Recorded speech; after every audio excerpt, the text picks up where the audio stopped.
Good night, guys. CrumbleBob back again with some crazy stories. Wives who thought their husbands were idiots, but oh, they had no idea what was coming. So grab a blanket, relax, and let's step right into the world of sweet revenge. I'm Eric, 42 years old. My work demands close attention to tiny details, which is ironic considering the nature of this story. My wife Daisy is 39. We've been married for 15 years, and we were a couple for 2 years prior to that. We don't have any children. Our lives, or at least what I believe them to be, appeared stable. We own a lovely home. We both have fairly good careers. I believed our marriage was built on mutual respect. Other key figures in this narrative are Daisy's friends, who I always felt enjoyed gossiping excessively. Then there's her affair partner, the man she was unfaithful with. I've only just discovered his identity, and his wife, who remains completely unaware of what has transpired. The issue didn't begin with a major, abrupt incident. It was more akin to a slow leak, a minor thing that gradually worsened, and I failed to recognize its true nature. Over the past 3 or 4 years, Daisy began acting more aloof. She claimed her work began demanding more of her time. She mentioned having to work more late evenings and attend more weekend meetings for her job. That was her story anyway. She also began going out more frequently with her friends. On numerous occasions, she would return home quite late. She would smell of alcohol and a fragrance I didn't know. We weren't as close as we once were, particularly in the bedroom. I assumed it was simply work-related stress, or the sort of thing that occurs in a lengthy marriage. I once asked her if we should consider speaking to a counselor. She refused, stating we didn't require it. She said I was just being too sensitive. Before all this, our life was ordinary, yet comfortable. We would spend weekends tending the garden or taking extended drives. We'd prepare dinner together most evenings, discussing our day. Daisy was once more affectionate, more engaged in our joint life. She possessed a quick laugh and a knack for making even dull chores seem a bit lighter. That version of her slowly faded. Our shared dinners grew infrequent, replaced by her eating late after a work event or grabbing a bite with friends. There were numerous small signs, like subtle hints I didn't grasp, were indicating a major problem. Her phone, for example. It used to simply rest on the coffee table or the counter. Then it seemed as though it was glued to her hand. She consistently kept the screen angled away from me. If I entered a room, she would swiftly turn it face down. She changed the passwords on her phone and her laptop. I didn't know the new passwords. When I inquired why, she stated it was for improved security. She informed me her company had a new policy regarding safeguarding work information on personal devices. It sounded plausible, given her profession. We began to argue more frequently.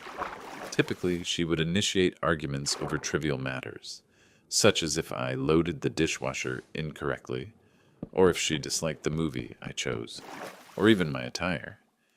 It appeared as though she was perpetually annoyed with me simply for being present. She would frequently tell me I wasn't as enjoyable as I once was, or she'd claim I didn't grasp the significant pressure she was experiencing at work. If I attempted a serious discussion with her about our relationship, she would simply sigh or alter the topic.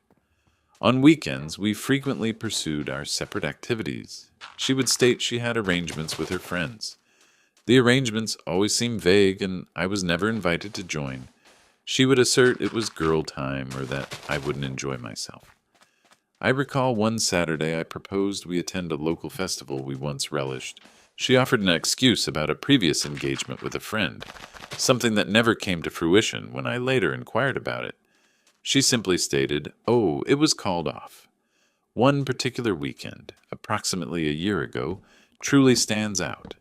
She informed me she was attending a work retreat. She even left a printed agenda for it on the refrigerator. That evening, I chose to phone the hotel that was indicated on her agenda, because her phone was turned off. I merely wished to say goodnight. The individual who answered the call at the hotel stated they had no one registered under her name. They also mentioned there was no corporate event or retreat taking place there that weekend. My stomach lurched. Later, upon her return home, I inquired how the retreat had proceeded.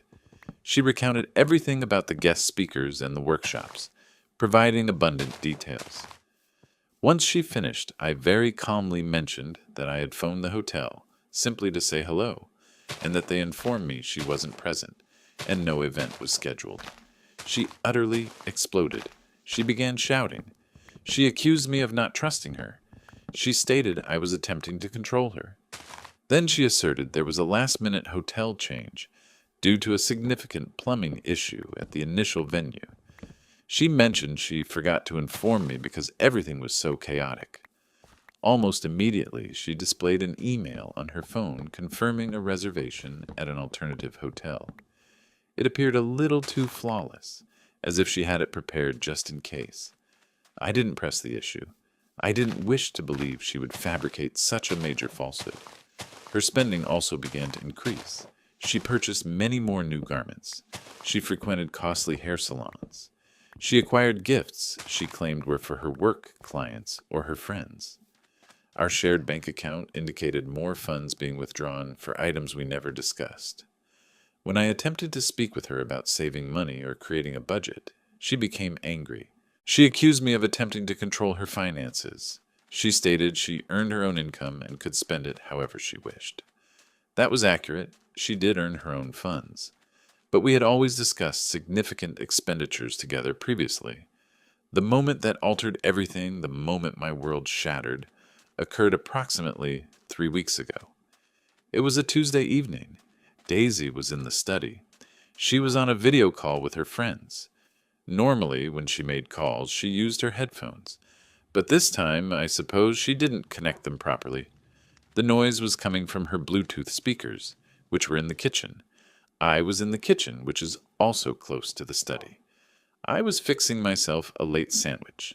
The study door was slightly ajar. I heard them laughing very loudly. Then I heard Daisy's voice. She was telling a story, and her friends clearly found it very amusing. "He's just so clueless," Daisy said. Her voice held a strange blend of humor and disgust. 15 years, and he hasn't suspected a thing. Honestly, sometimes I think he's too stupid to notice. Her friends laughed even harder. It felt like all the blood in my body turned to ice. I just stood there, frozen.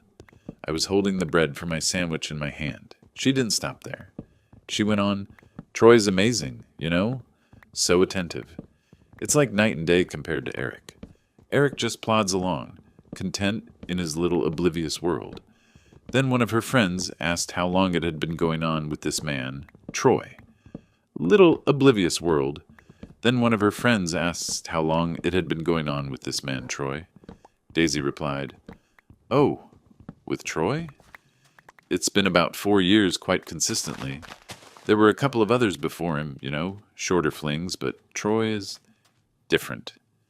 She then began to describe, with quite a bit of detail, something sexual she had recently done with Troy. Her friends were giggling and pressing her for more information.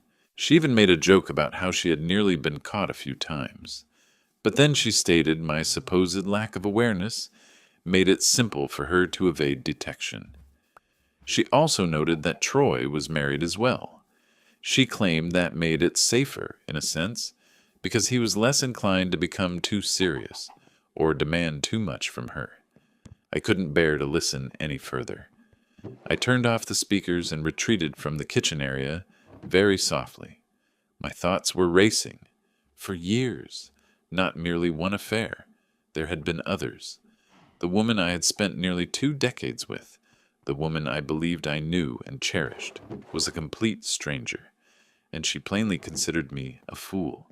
The manner in which she spoke it, so casual and heartless, the sound of her laughter, the audacity of it all. It simply shattered something deep within me.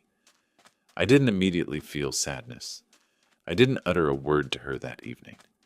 I proceeded to our bedroom and got into bed, feigning I hadn't overheard a thing. It was remarkably difficult to maintain a neutral expression. She arrived in bed much later, softly humming a small melody. She inquired if I was all right, given my unusual quietness.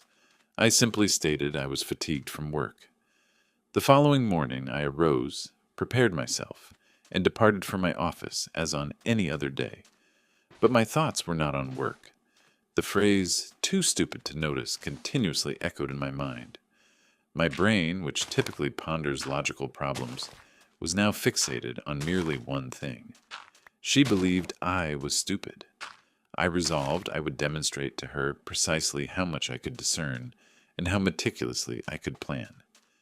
My initial thought was that I required evidence, tangible, undeniable evidence, not solely for my own peace of mind, but for the divorce I knew right then was inevitable, and I believed it might be helpful for other purposes as well.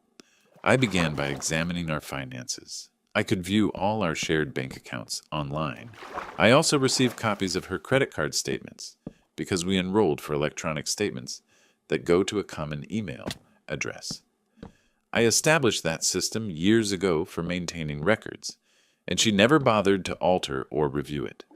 Therefore, I commenced scrutinizing years of bank statements and credit card bills very closely. I was searching for anything that seemed illogical.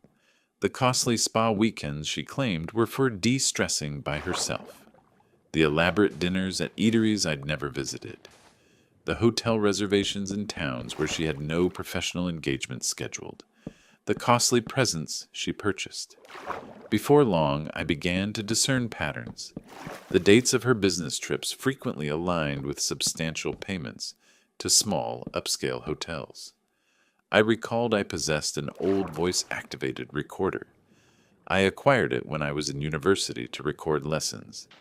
I rummaged through some old containers and located it. I purchased new batteries for it. Then, with great caution, I concealed it beneath the passenger seat in her vehicle. I was aware that recording someone without their consent could pose a legal issue, but at that juncture, I no longer cared about adhering to the rules. I also installed some specialized software on our home computer, the one she occasionally utilized.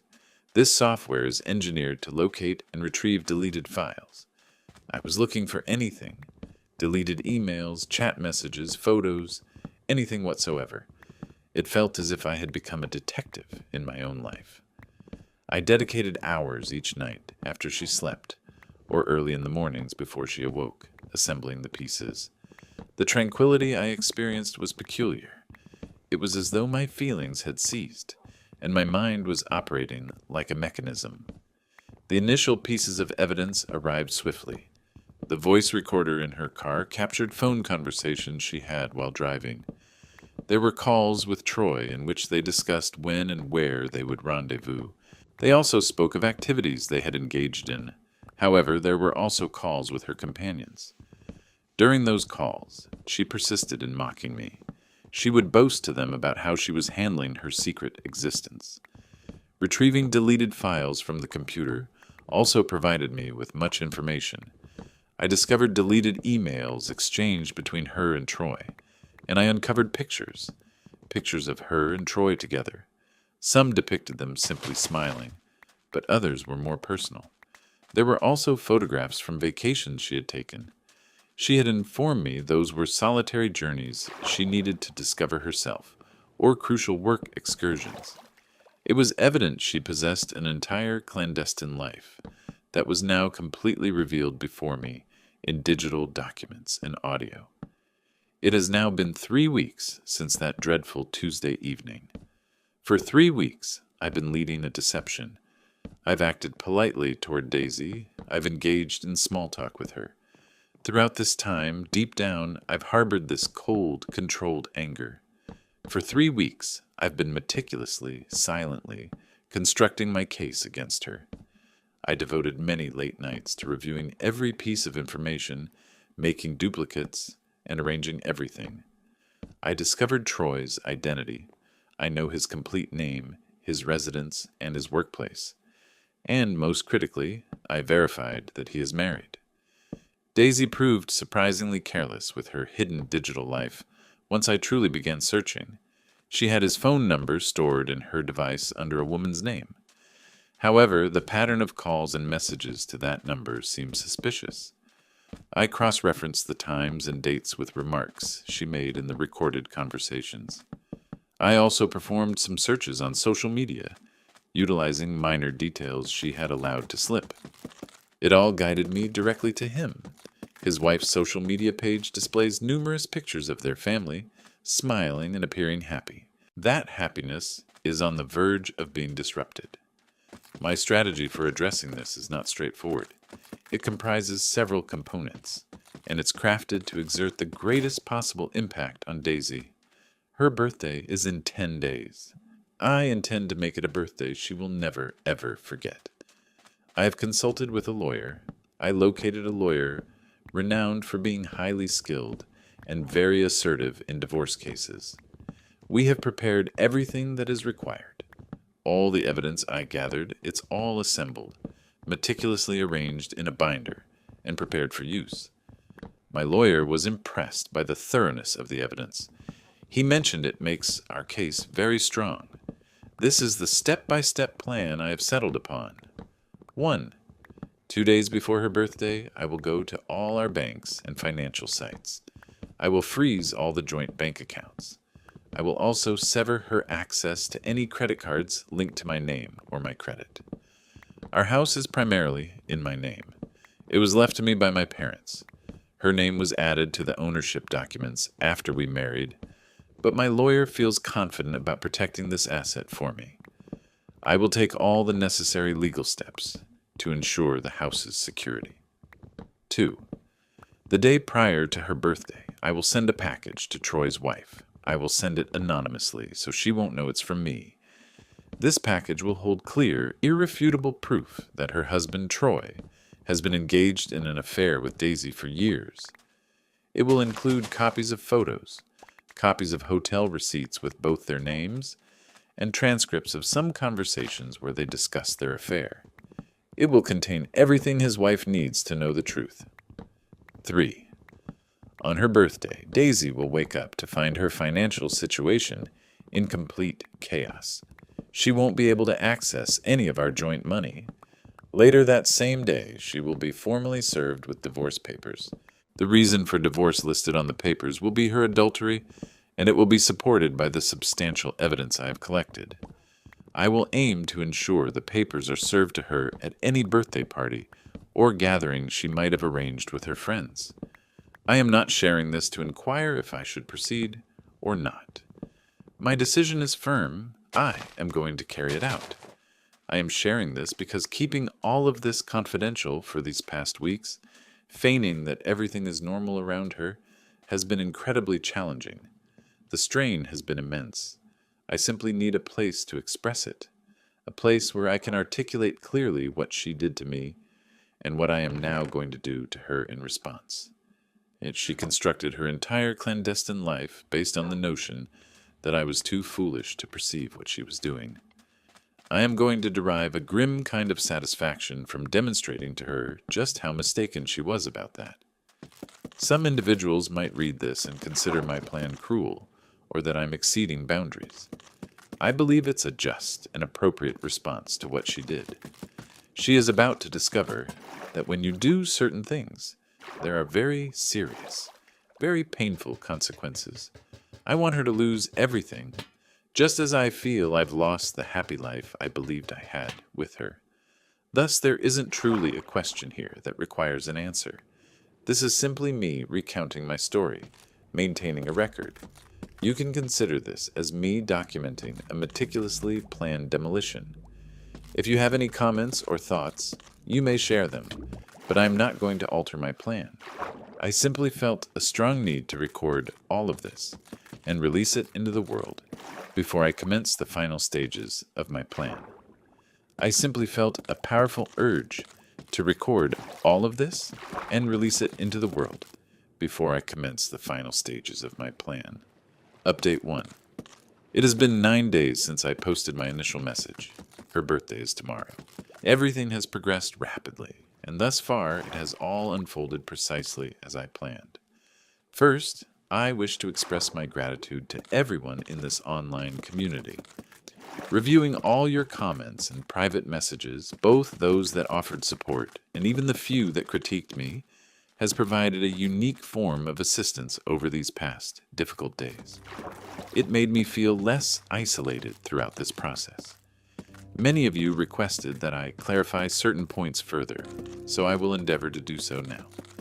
Several individuals inquired about the voice recorder I placed in her car and its legality. My lawyer informed me that in our state, both parties typically need to consent to being recorded. Therefore, the recordings themselves might not be admissible as direct evidence in court. Nonetheless, the information I obtained from listening to those recordings proved exceedingly valuable. It assisted me in determining where to search for other evidence that is permissible in court. For example, if I heard her refer to a specific hotel name or a date on a recording, I could then lawfully request official records from that hotel or locate digital receipts for that date, and such items can be utilized in court. The recordings also helped me grasp just how extensive her lies were. This readied me for the situation I faced. Some of you questioned how I learned who Troy was and found his wife. Daisy wasn't as cautious as she believed. During one of the calls, I taped her making to a friend. She brought up Troy's last name and stated he worked as a dentist. It wasn't difficult to conduct an online search for dentists in our city, sharing that last name and first name. I located his professional work profile complete with his photograph. The picture corresponded to the man in the images I had retrieved from her deleted computer files. That verified it was indeed him. His spouse was noted and tagged in some of his social media updates, and her profile was largely public. It truly didn't take much time to locate her once I began searching and felt determined. Let's discuss the money. Our primary checking account, our savings account, and a single main credit card were all shared, meaning both our names appeared on them. I also possessed a significant sum of money that I inherited from my parents. That inheritance was held in bank accounts solely in my name, but over time, she had been granted some access to utilize portions of it for major household items we had both approved, such as renovations. The home we reside in was initially mine. My parents bequeathed it to me. Her name was included on the official ownership documents, the title, several years after we wed. My attorney has been extremely explicit with me regarding how to manage all of this. Freezing the accounts right now is mainly to stop her from taking out all the money or hiding it before the divorce is settled. How everything gets divided in the long run will be decided during the divorce process.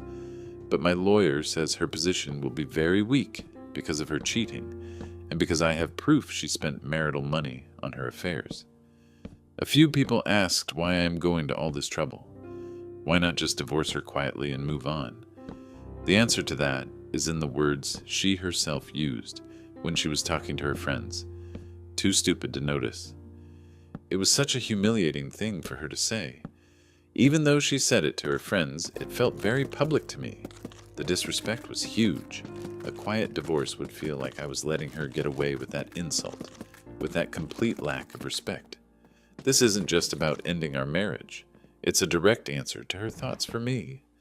Reading the comments and messages here didn't make me change my plan. Actually, it made me feel even more sure that I was doing the right thing. Many people shared their own stories of being cheated on. A common theme in those stories was that they wished they had been stronger or more decisive, or they wished that the person who cheated on them had faced more direct and serious consequences for their actions. My own thinking has not changed. Her actions were not a one-time mistake. It was a long-term one. So my response is also carefully planned. I no longer possess any feelings of love for her. Now all I feel is a need to see my plan through to completion. Phase 1. Financial lockdown. This action took place 2 days ago on Monday morning, exactly as I had planned. I visited the bank. I had already spoken with a senior manager there a couple of times previously, and my lawyer accompanied me for one of those meetings, so the bank fully understood its seriousness. I proceeded through all the steps with great caution. First, I withdrew precisely 50% of all funds from our joint checking and savings accounts. I placed these funds into new accounts held solely in my name. Then I instructed the bank to freeze all joint accounts, preventing any further withdrawals or deposits unless a lawyer authorized it. My lawyer had prepared a formal letter for the bank. The letter clarified our reasons for undertaking this action. It cited the breakdown of our marriage and my concern that she might attempt to squander or conceal our shared money. After leaving the bank, I contacted the credit card companies. All credit cards held in both our names were frozen. The supplementary card she possessed for my primary credit card account was canceled instantly. This implies that any automated payments previously deducted from those accounts for her personal expenses, such as her car payment, her individual cell phone bill, or all those monthly subscription boxes she had ordered, will now be refused. I made sure that all our important household bills, like the mortgage on the house, which I will now pay myself, and the utility bills, electricity, water, gas, were changed to be paid from my new bank accounts, those solely in my name. This whole process took several hours. Phase 2. Informing the other injured party, this was done yesterday morning, I sent the package to Troy's wife. Let's call her Mary. I put together a small, very neat binder of information for her. Inside the binder, I put about 20 clear photographs of Daisy and Troy together. Some of these photos were from trips they took together. You could clearly see the locations and dates on some of them. Some of the other photos were more personal, showing them being affectionate, but I didn't include anything too graphic, just enough to make it absolutely clear they were having an affair. The binder also held copies of hotel bills that bore both their names, and a few short, typed portions of conversations between Daisy and Troy. These were taken from the recordings, and in them they talked about their feelings for each other, their sexual meetings, and how they managed to trick their spouses. I also put in a very short, typed note that was not signed. The note said, "Mary, you deserve to know the truth about your husband Troy and his long-term affair with Daisy." I used Daisy's full name. The information inside is for you to see. What you decide to do with this information is your own choice. I sent the package using a courier service that required a signature upon delivery. I addressed it specifically to Mary at her home address. I got a notification from the courier late yesterday afternoon confirming that the package had been delivered and signed for. As I dropped that package off, I felt like I was starting a fire, but one that needed to burn. Phase 3, the divorce papers, these are all prepared, and they will be delivered tomorrow on her birthday. The divorce papers are all signed and ready. They are with a professional process server. This is a person whose job it is to officially deliver legal documents. My lawyer has been extremely careful and thorough with these papers. The papers state very clearly that I am divorcing her because of adultery. They also include a summary of all the evidence I have collected, and they explain what I am asking for regarding dividing our property and assets. The process server has been instructed to deliver these papers to Daisy tomorrow in the late afternoon. I know that Daisy usually likes to have a small birthday dinner with her group of friends. I even discovered which restaurant she booked for it this year. I saw the reservation confirmation in her email, which she often left open on the home computer. I have given the server the address of that restaurant. If she alters her plans and isn't at the restaurant, the server will deliver the documents to her at our home. The initial effects of freezing the bank account began to appear swiftly. Daisy called me on Monday afternoon. Her voice sounded strained and anxious initially, then rapidly turned panicked. She said that her credit card had been declined when she tried to buy something at a store. After that, she said she couldn't access our joint bank account online. I kept my responses to her very brief and calm. I informed her that I had discovered some very serious issues in our marriage. I stated that following legal counsel, I had taken measures to safeguard our financial assets. I told her she would comprehend everything very shortly. She began demanding that I tell her more, and her voice grew louder and angrier. I just insisting that I tell her more, and her voice grew louder and angrier. I simply repeated that she would have all the information shortly, and then I ended the call. She called me back numerous times after that. I did not respond to any of her calls. Afterward, she began sending a deluge of text messages. The messages shifted in tone. Some were confused by what is going on. Some were angry and accusing. What have you done? Are you trying to ruin me? This is insane. Some were pleading with me to call her and talk. I have not responded to any of her calls or texts. Her access to the funds she once managed is now entirely severed, unless she possesses some secret bank accounts of her own that I'm unaware of. It's possible she does, but the primary source of her discretionary funds has now ceased. I haven't received any direct communication from Troy's wife, Mary. I didn't truly anticipate hearing from her. The information package was for her to review and utilize as she chooses. Her problems lie with Troy. My primary focus is on handling Daisy. The house has been exceptionally quiet. She was out quite late last night. I presume she was attempting to understand what was occurring with the money, or perhaps she was discussing it with her friends. I have replaced the locks on my study door. That's where I am storing all my documents, my computer containing all the evidence, and my personal belongings. Tomorrow marks the day for the ultimate step in this initial phase of my plan. I feel a somber satisfaction, a sense of stern resolve. The woman who laughed with her friends about my alleged foolishness is about to receive a very severe reality check on her birthday. Update 2. It has now been approximately 4 weeks since I composed my last update. That means it has been just over 5 weeks since what I now refer to as D-Day, which was Daisy's birthday, the day she was served the divorce documents. The major outbursts from that day have largely ceased, but what remains is a disorderly and continuous process of dismantling everything. From what I've gathered, Daisy's birthday transformed into an utter catastrophe. The process server completed his task and successfully delivered the divorce documents to her at the restaurant she had reserved for her birthday dinner with her friends. I heard that she had just settled into her seat at the table. She was likely still upset and confused about the money situation from the preceding days, but attempting to appear as though everything was fine for her friends. That's when a man approached her table, inquired if she was Daisy, using her full name, and then handed her the large legal envelope.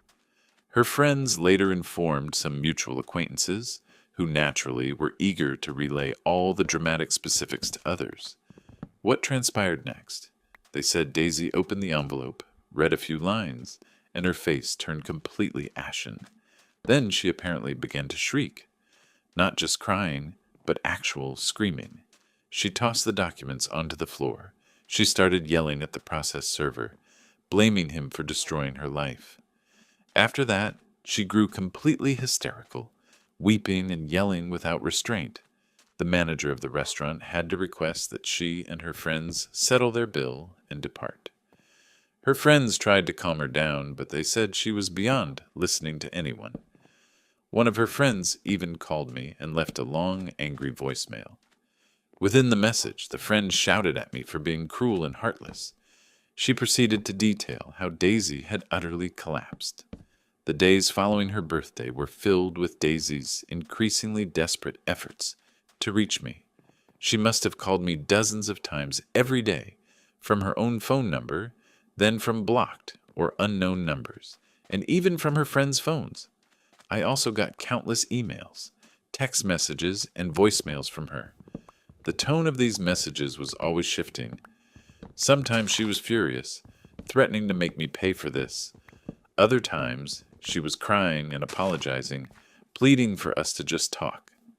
She repeatedly said she had made a terrible mistake, that she truly loved me, that Troy meant nothing to her, and that her friends had misunderstood what she said on that phone call I overheard. They sounded like the common excuses people make when they get caught. I never replied to any of her messages directly. I told my lawyer that all communication with her needed to go through him. Her money situation apparently deteriorated very quickly. It turns out she had very little personal savings of her own. She had been spending money from our joint accounts so freely for so many years, buying anything she wanted. Her friends, the ones who always seemed to encourage her expensive lifestyle and her nights out, now seemed to offer her very little actual help. They gave her sympathy, I'm sure, but not much practical support. Once they understood her access to money was gone, she could not make her car lease payment.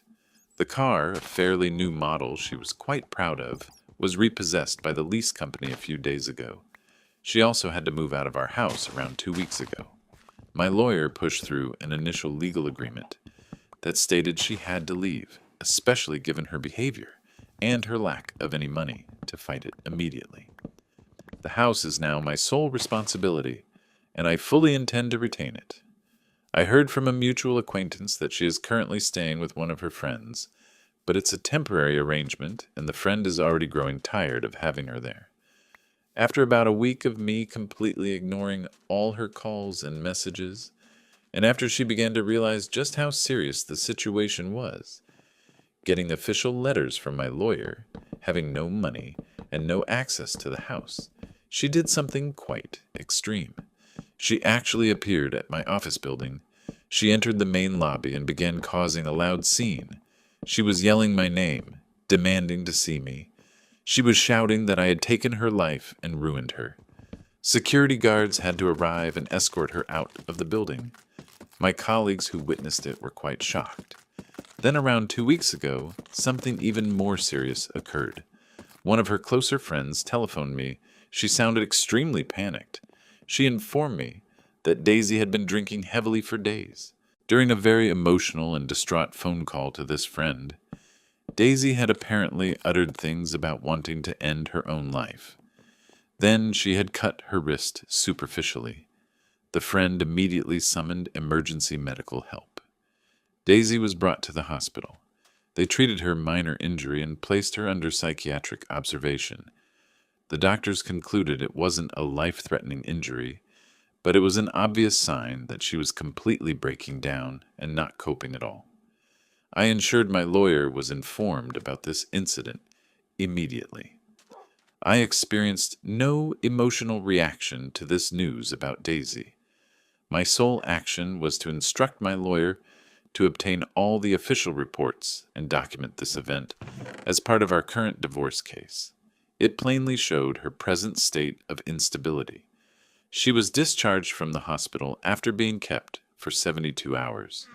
Her friends were evidently told they needed to watch over her and take away anything she could use to harm herself, which I'm certain put even more stress on them. Troy's life, her affair partner's life, has also entirely unraveled. His wife, Mary, did not remain silent after she received that package of evidence. I heard through the general local gossip, it's a fairly small city, and dentists, like many professionals, appear to have a very active rumor mill, that Mary confronted Troy the same day she received the package. Confronted with the undeniable proof in the binder, he evidently confessed to everything. She expelled him from their family home immediately and has already initiated divorce proceedings against him. From what I gather, he is utterly devastated, not because he lost Daisy, but because he has lost his comfortable family life, his home, and his reputation is probably suffering. Daisy has apparently tried to contact him, seeking support, or perhaps to team up. But Troy is reportedly blaming her for the entire mess. He's been saying she was the one who was careless, and got them both caught. So much for the special connection and love she believed they shared. Their affair is now common knowledge in their social circles, and neither of them is being regarded very positively. The legal battle of the divorce is truly just beginning, but my lawyer remains very confident about our position. The evidence of her infidelity is overwhelming and cannot be denied. Also, her spending of marital money on her affairs over several years is very well documented in the financial records I collected. Her lawyer is attempting to argue for her to receive significant alimony, spousal support payments, and a large share of the value of the house. However, my lawyer is aggressively contesting these claims. Daisy's recent psychiatric incident and her public outbursts, such as the one at my office, are not aiding her lawyer's attempts to portray her as a stable or wronged victim. Daisy looks terrible. I actually saw her purely by chance last week. I was at the local supermarket. As I was walking to my car in the parking lot, I saw her standing near another car, having a very loud and angry argument with one of her friends. She didn't see me, and I just got in my car and drove away. The contrast between the woman I saw in the parking lot and the polished, confident, arrogant woman who had laughed about my intelligence with her friends on that video call was striking. She is now experiencing the direct consequences of her choices and her actions. She has lost her husband, her comfortable home, her financial security, her public reputation, and her affair partner has abandoned her. My own life has become a series of meetings with lawyers and dealing with piles of paperwork.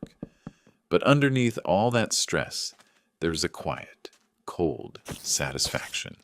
It's the satisfaction of knowing that I didn't just roll over and accept her betrayal and her contempt. I am moving forward with the divorce with a very clear head. My primary aim in all of this was to ensure she understood, without a shadow of a doubt, that her actions had serious consequences. I wanted her to realize that she could not treat another person with such deep disrespect and cruelty and just expect to walk away without any problems. I firmly believe that message has now been conveyed loud and clear. The person she so arrogantly deemed too stupid to notice has ensured that she will remember his capacity for careful, methodical action for a very, very long time. Let's move on to the next story. I am 32 years old. My fiancée, let's call her Sarah, is 30.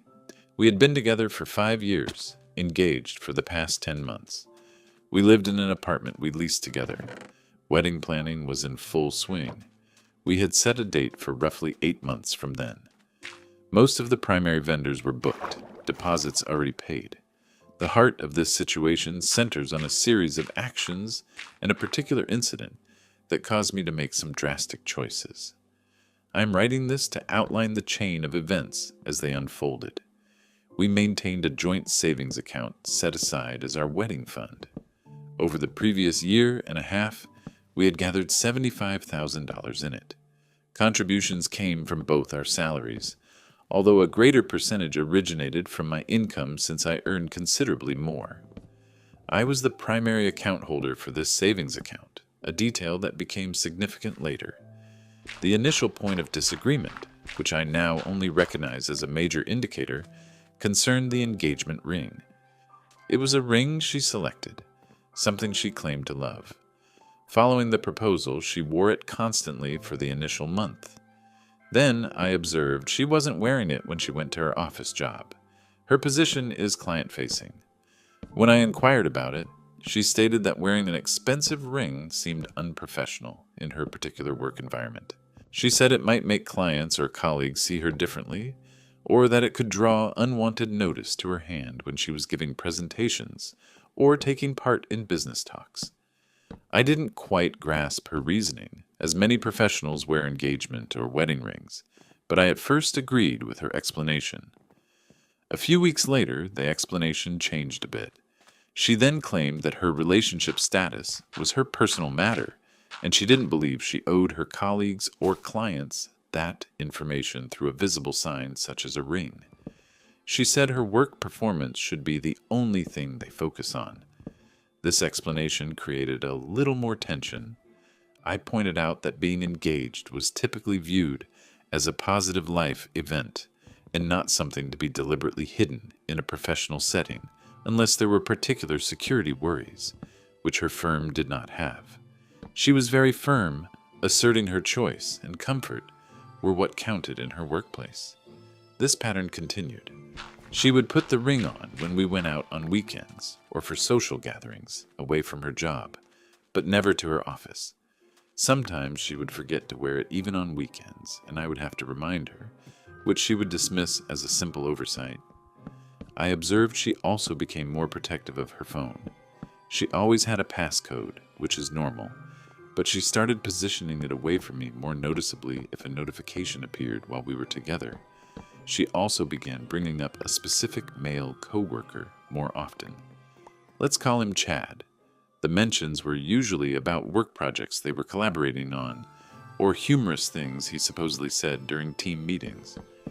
There was nothing obviously suspicious in the content of these mentions initially, but their frequency grew. She also started staying late for work events or team dinners more often than previously.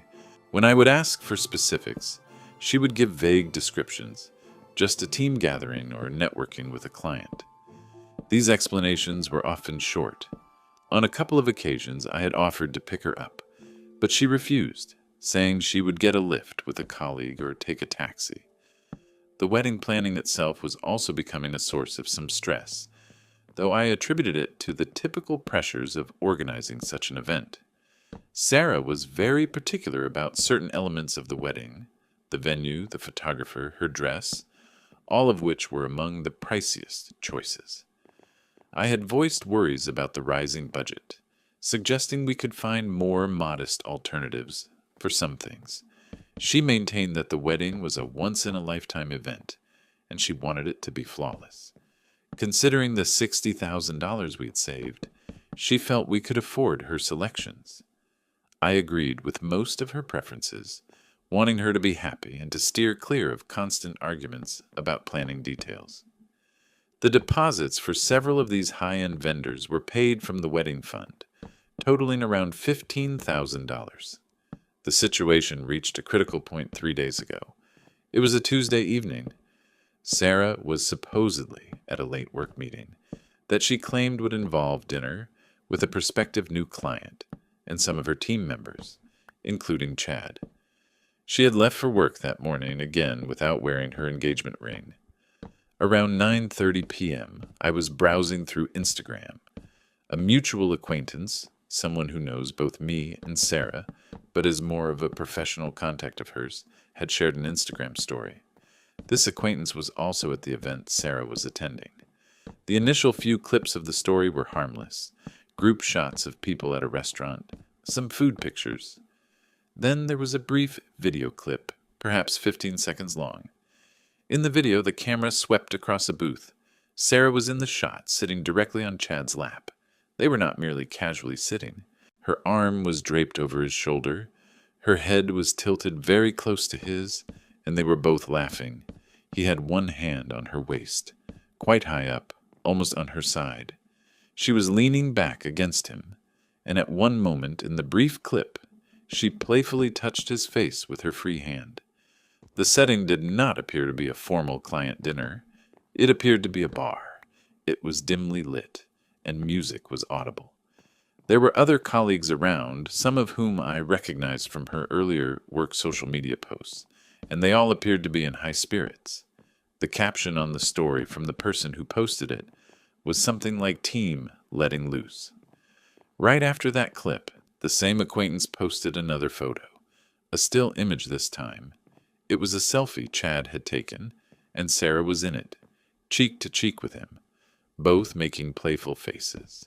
The original poster had added a text overlay to this photo saying, "Get a room, you two. Smile so happy for our work hubby and wifey" at Chad's Instagram handle, at Sarah's Instagram handle. The acquaintance had tagged both Chad and Sarah. My fiancée was being called a work wifey with this Chad, sitting on his lap without her engagement ring, and it was all being broadcast on social media. I watched the video clip several times. There was no mistaking it was Sarah. There was no mistaking the familiarity and intimacy of their posture and interaction. Her explanation about professionalism and keeping her relationship status private at work now made sense. I felt a surge of anger that was quite intense. I didn't call her. I didn't text her. I didn't wait for her to come home. My first action, within minutes of seeing that Instagram story, was to access our joint wedding fund account online. As I mentioned, I was the primary account holder. I transferred the whole balance of $60,000 to my personal current account, to which she had no access. The transfer was immediate. I then took screenshots of the Instagram story, the video, the photo, and the caption with the work hubby and wifey comment, should they be deleted. Next, I began to pack. I took 3 large suitcases. I packed all my clothes, my personal documents, my laptop and work necessities, and items of significant personal or financial value belonging to me. This included some artwork I owned before we met and my collection of watches. I did not take anything that was clearly hers or a jointly purchased household item, like furniture or kitchen appliances. Even though much of the costly furniture had been bought with my money, I chose to leave it for the time being. Packing was difficult. I focused on efficiency. It took roughly 2 hours. Our apartment lease was under both our names. I located my copy of the lease agreement and placed it on the kitchen counter. I penned a very brief note.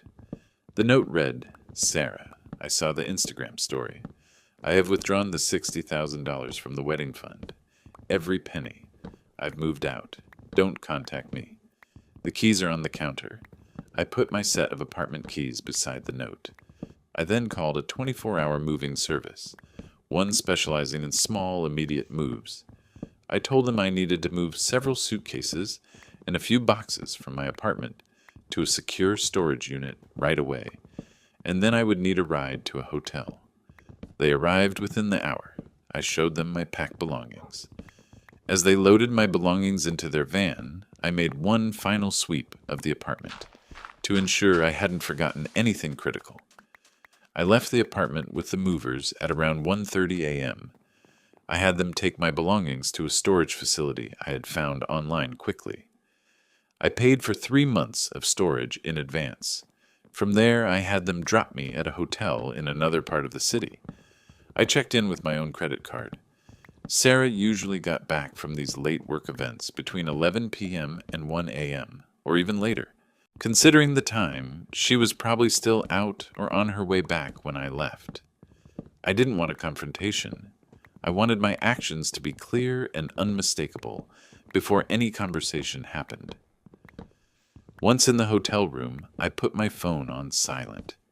I knew she would soon see the note in the empty space where my belongings had been, and that her reaction would probably be explosive. I didn't want to hear it at that moment. This all happened, as mentioned, 3 days ago, so the time elapsed is minimal. I am currently still in the hotel.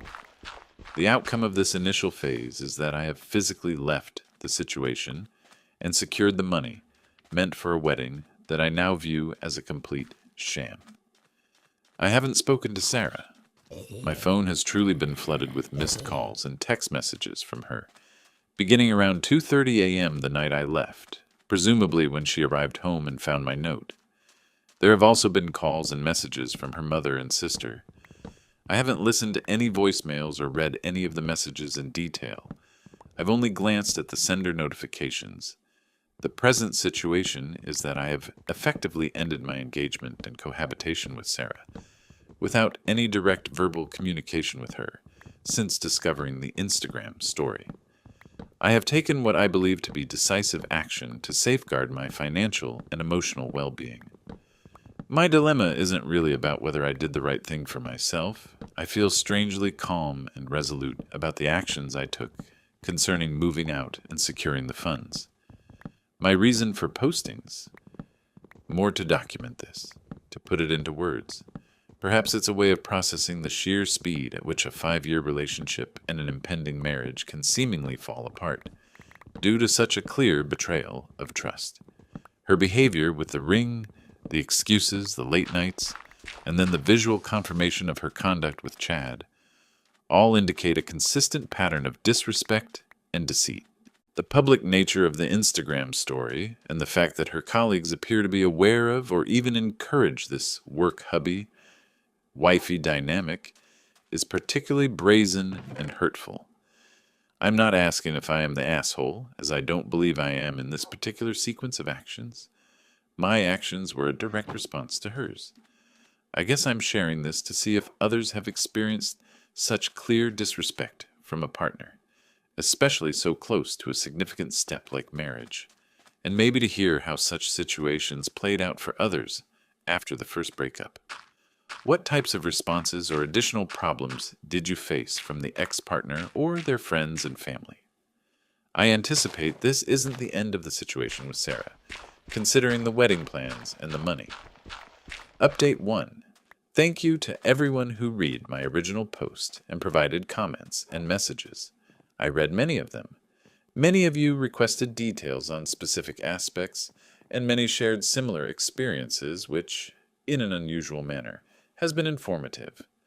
I'm not seeking sympathy, but understanding the ways in which others managed similar betrayals has been enlightening. Many people doubt the legal and ethical aspects of me taking out the entire $60,000 from the wedding fund. Just to be clear, the savings account was officially a joint account, but it was set up with me as the primary account holder and her as the secondary. This was arranged for ease at the time of opening it, as I managed the majority of our shared funds and bill payments because of my steadier income and my inclination for handling financial planning. Most of the actual funds, probably around 70 to 75% of the $60,000, came directly from my own paychecks deposited into that account. While it was intended as our wedding fund and she also contributed, my greater contributions and being the primary account holder allowed me to withdraw the money on my own. I have bank statements showing my contribution amounts. I understand this is an unclear matter for some, but considering her actions, which I view as a major violation of the trust our engagement was founded on, I believed I was right to protect those funds from being used for a wedding that obviously wouldn't occur, or even worse, her getting to them or draining them. Many individuals inquired for further specifics about the Instagram story.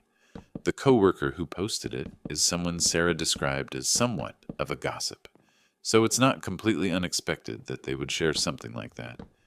The tags were direct to Sarah's and Chad's public Instagram profiles. The work hubby/wifey comment was not just a one-off joke. Remarks beneath the post, before I stopped checking, from other colleagues reflected similar feelings, indicating this was an established pattern. The original poster later removed the story and the following photo, probably once Sarah understood I had seen it and the situation escalated. However, as I mentioned, I have screenshots and a screen recording of the video. A few people inquired if I knew Chad.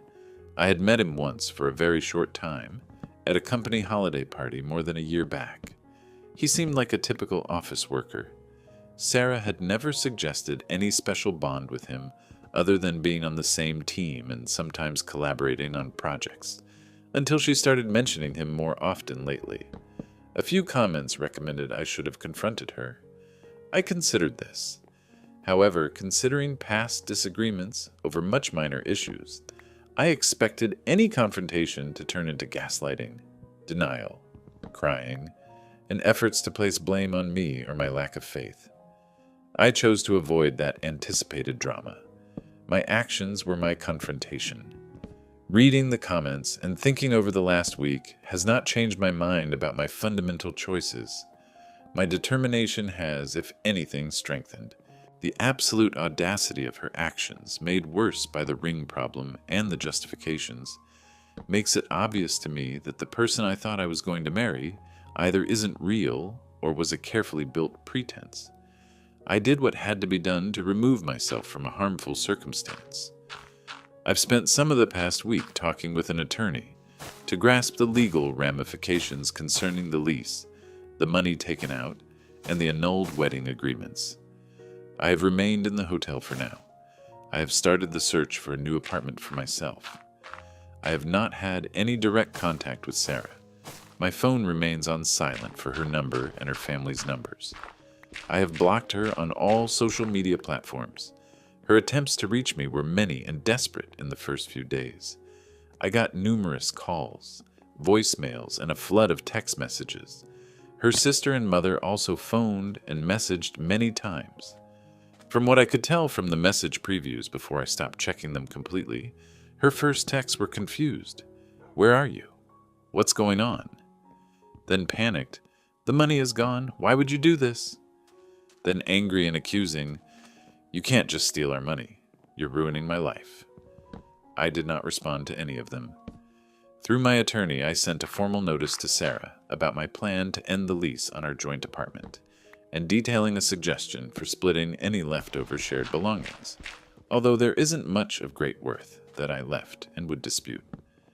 The letter also officially declared that the engagement is over because of her actions. I have also begun reaching out to wedding suppliers. This has been a disagreeable chore.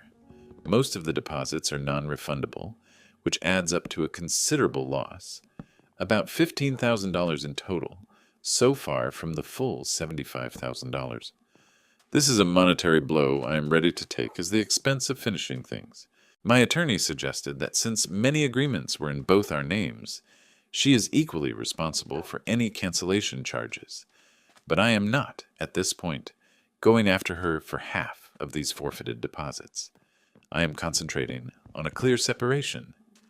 I told the vendors that all future messages about cancellations should also be copied to Sarah's email address, since she was part of the bookings.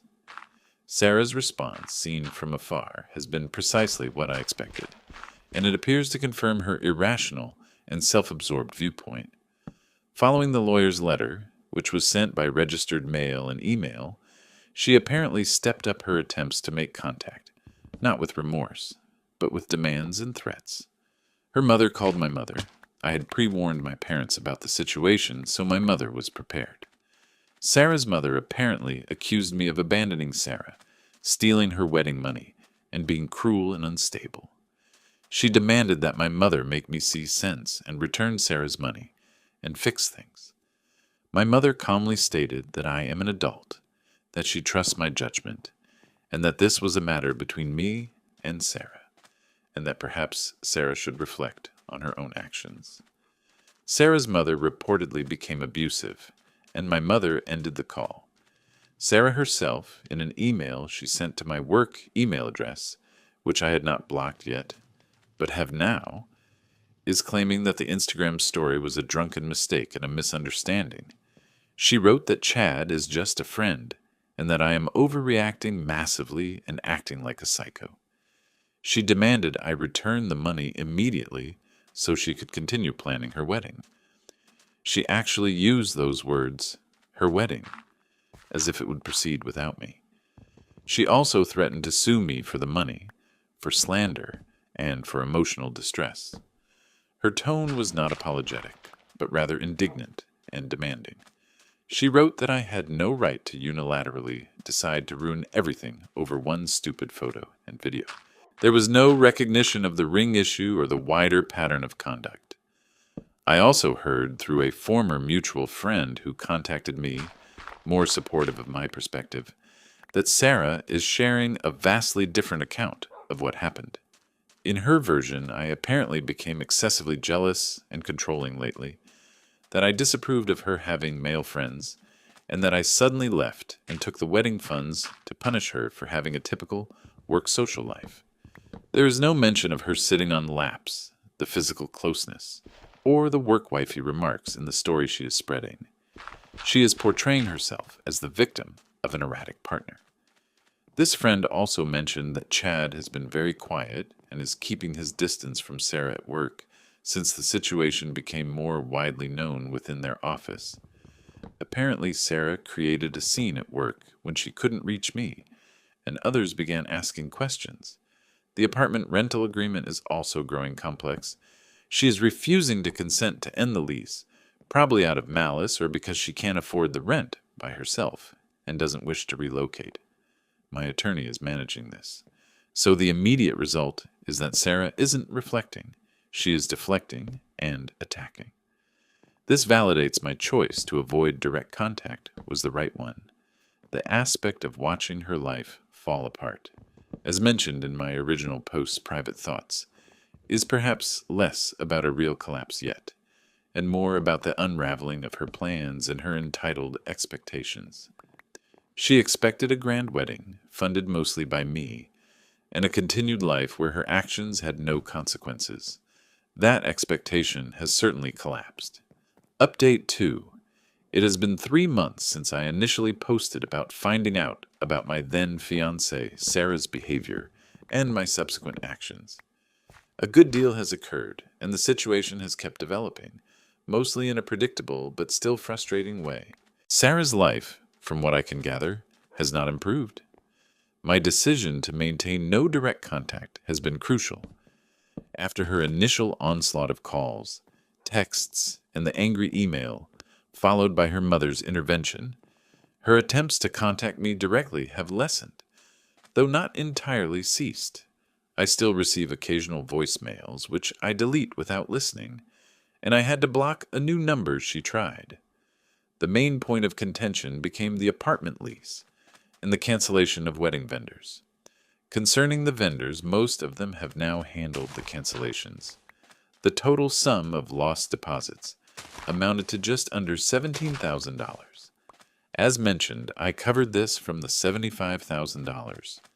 Sarah, after getting confirmation of cancellations and final invoices, some with small extra cancellation charges not covered by deposits, evidently sent angry emails to several vendors, claiming they were taking my side and insisting they reimburse her for her emotional suffering. I know this because 2 vendors contacted me to report her harassment, sending along the email exchanges.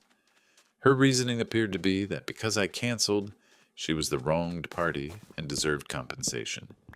They, of course, directed her back to the contracts she signed jointly. The apartment lease situation proved more challenging. She refused to sign any paperwork to end the lease prematurely or to discuss buying out my share. She stayed in the apartment, presumably anticipating me to keep paying my half of the rent indefinitely while she occupied it. The lease had 5 months remaining when I left. My lawyer notified her that I would cover my half for the legally mandated notice period, which was 60 days according to our agreement's terms for early termination by one party if the other did not consent to vacate, but that I would not pay past that point, and that she alone would be accountable for the rent afterward or any fees for breaching the lease. For 2 months, I paid my portion straight to the landlord, and my lawyer sent Sarah notification that she had to arrange for the full sum from the 3rd month onward, or move out. According to the landlord who contacted my lawyer last week, Sarah did not pay the entire rent for the 3rd month. The 1st month, she was completely responsible. She seemingly told the landlord it was my responsibility and that I had stolen her money. The landlord has now begun eviction proceedings against her for not paying rent. This means her living arrangement is now unstable because of her own refusal to cooperate or accept financial responsibility.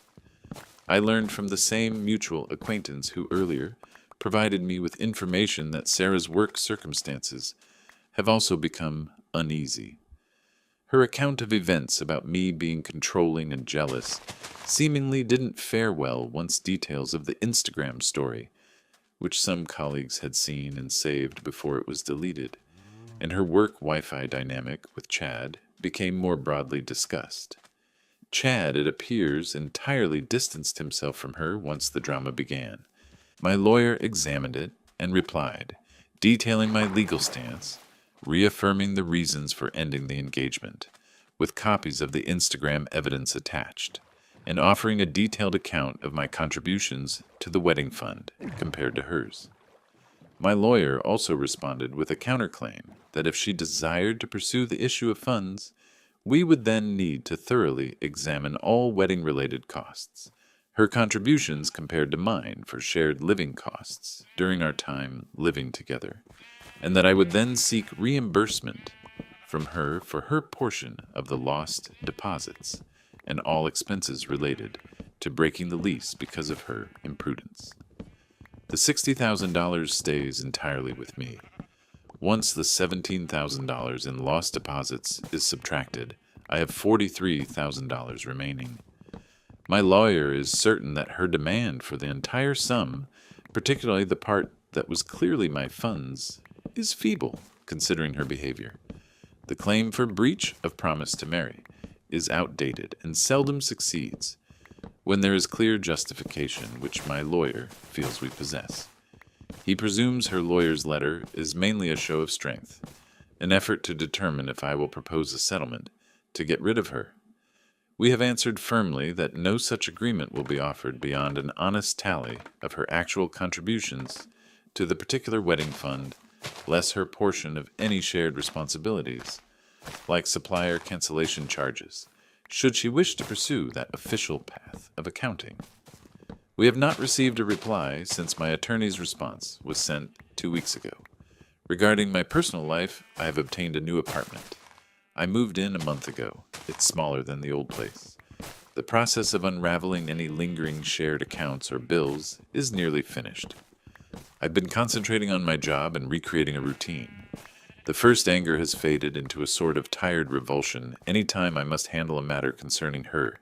Seeing her life unravel is happening, but it's a gradual, untidy process, fueled by her own decisions and privileged responses. Her work reputation appears harmed. Her housing arrangement is precarious because of the eviction, and her efforts to demand money or mend matters through intimidation and trickery have been unsuccessful. She seems to be estranging those near her. She took a sequence of actions: to not wear her ring for misleading motives, to partake in unsuitable conduct with a colleague, and then to respond with a sense of privilege and hostility instead of responsibility when confronted with the repercussions. The legal threats from Sarah might turn into something more, or they might disappear once her lawyer informs her of the costs and low likelihood of success for her more excessive claims. For me, the finality on the relationship itself is complete. The person I believe Sarah to be evidently never existed, or was a carefully maintained act. This next one will make your jaw drop. My name is Olivia. I'm 33 years old. This whole mess started a few months ago, just before my 33rd birthday. My husband, Daniel, is 35. We were married for 7 years, and we'd been together for a total of 9 years. We don't have children, which I am truly thankful for now. It was always only the two of us. 2 or 3 years back, Daniel began to grow more distant. He'd return home from work, later and later. Initially, he'd claim it was a major project, many deadlines. I understood that. My work can get busy too. But it became his standard response. When he was at home, he wasn't genuinely present. He'd be on his phone often, scrolling or typing, and if I asked who he was speaking with, he'd just say it was work-related and get annoyed. Our discussions grew shorter. We used to speak about our day, about minor matters. That ceased. It felt like I was speaking to a wall at times. I'd attempt to mention it. I'd say things like, "Hey, we don't seem to talk much anymore," or "Is everything all right with you? You seem tense?" He'd typically say work was just really hard, or he was fatigued, or occasionally he'd turn it around on me and claim I was being needy or imagining problems. He began to develop these temperaments. Some days he'd be quite reserved, almost sullen, and wouldn't speak much at all. On other days he'd become easily annoyed. I mean truly easily. If I requested him to assist with something in the house, he might retort that he was too occupied. If dinner wasn't prepared precisely when he anticipated it, he'd become annoyed. He had a knack for making me feel like I was the issue. If I became upset because he was being harsh with me, he'd claim I was too sensitive. If I attempted to arrange something for us to do on the weekend, he'd frequently have a reason why he couldn't. Or he'd agree, but then appear totally uninterested when we were doing it. Then there was Isabel. She was a consultant his company occasionally employed for large projects. He began bringing up her name. Initially, it was just work discussions. Isabel proposed this method, or Isabel truly understands her field. But then it seemed like he spoke about her more than other co-workers. He'd remark on how intelligent she was, how she was advancing in her career, how she wasn't hesitant to express her thoughts. I met her once, very briefly, at a company Christmas party a couple of years ago. She was very outgoing. Daniel spent a great deal of time conversing with her that evening. I didn't say anything then. I didn't want to appear like a jealous spouse. There were a few instances he canceled plans we had. Once we were meant to go to my parents' for dinner, and he called me an hour prior, stating a significant problem arose at work and he had to go in.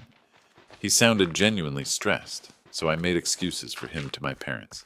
On another occasion, we had tickets to a concert he'd mentioned that he wished to attend.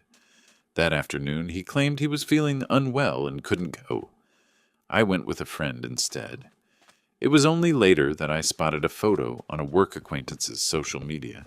He had a knack for making me feel like I was the issue. If I became upset because he was being harsh with me, he'd claim I was too sensitive. If I attempted to arrange something for us to do on the weekend, he'd frequently have a reason why he couldn't. Or he'd agree, but then appear totally uninterested when we were doing it. Then there was Isabel. She was a consultant his company occasionally employed for large projects. He began bringing up her name.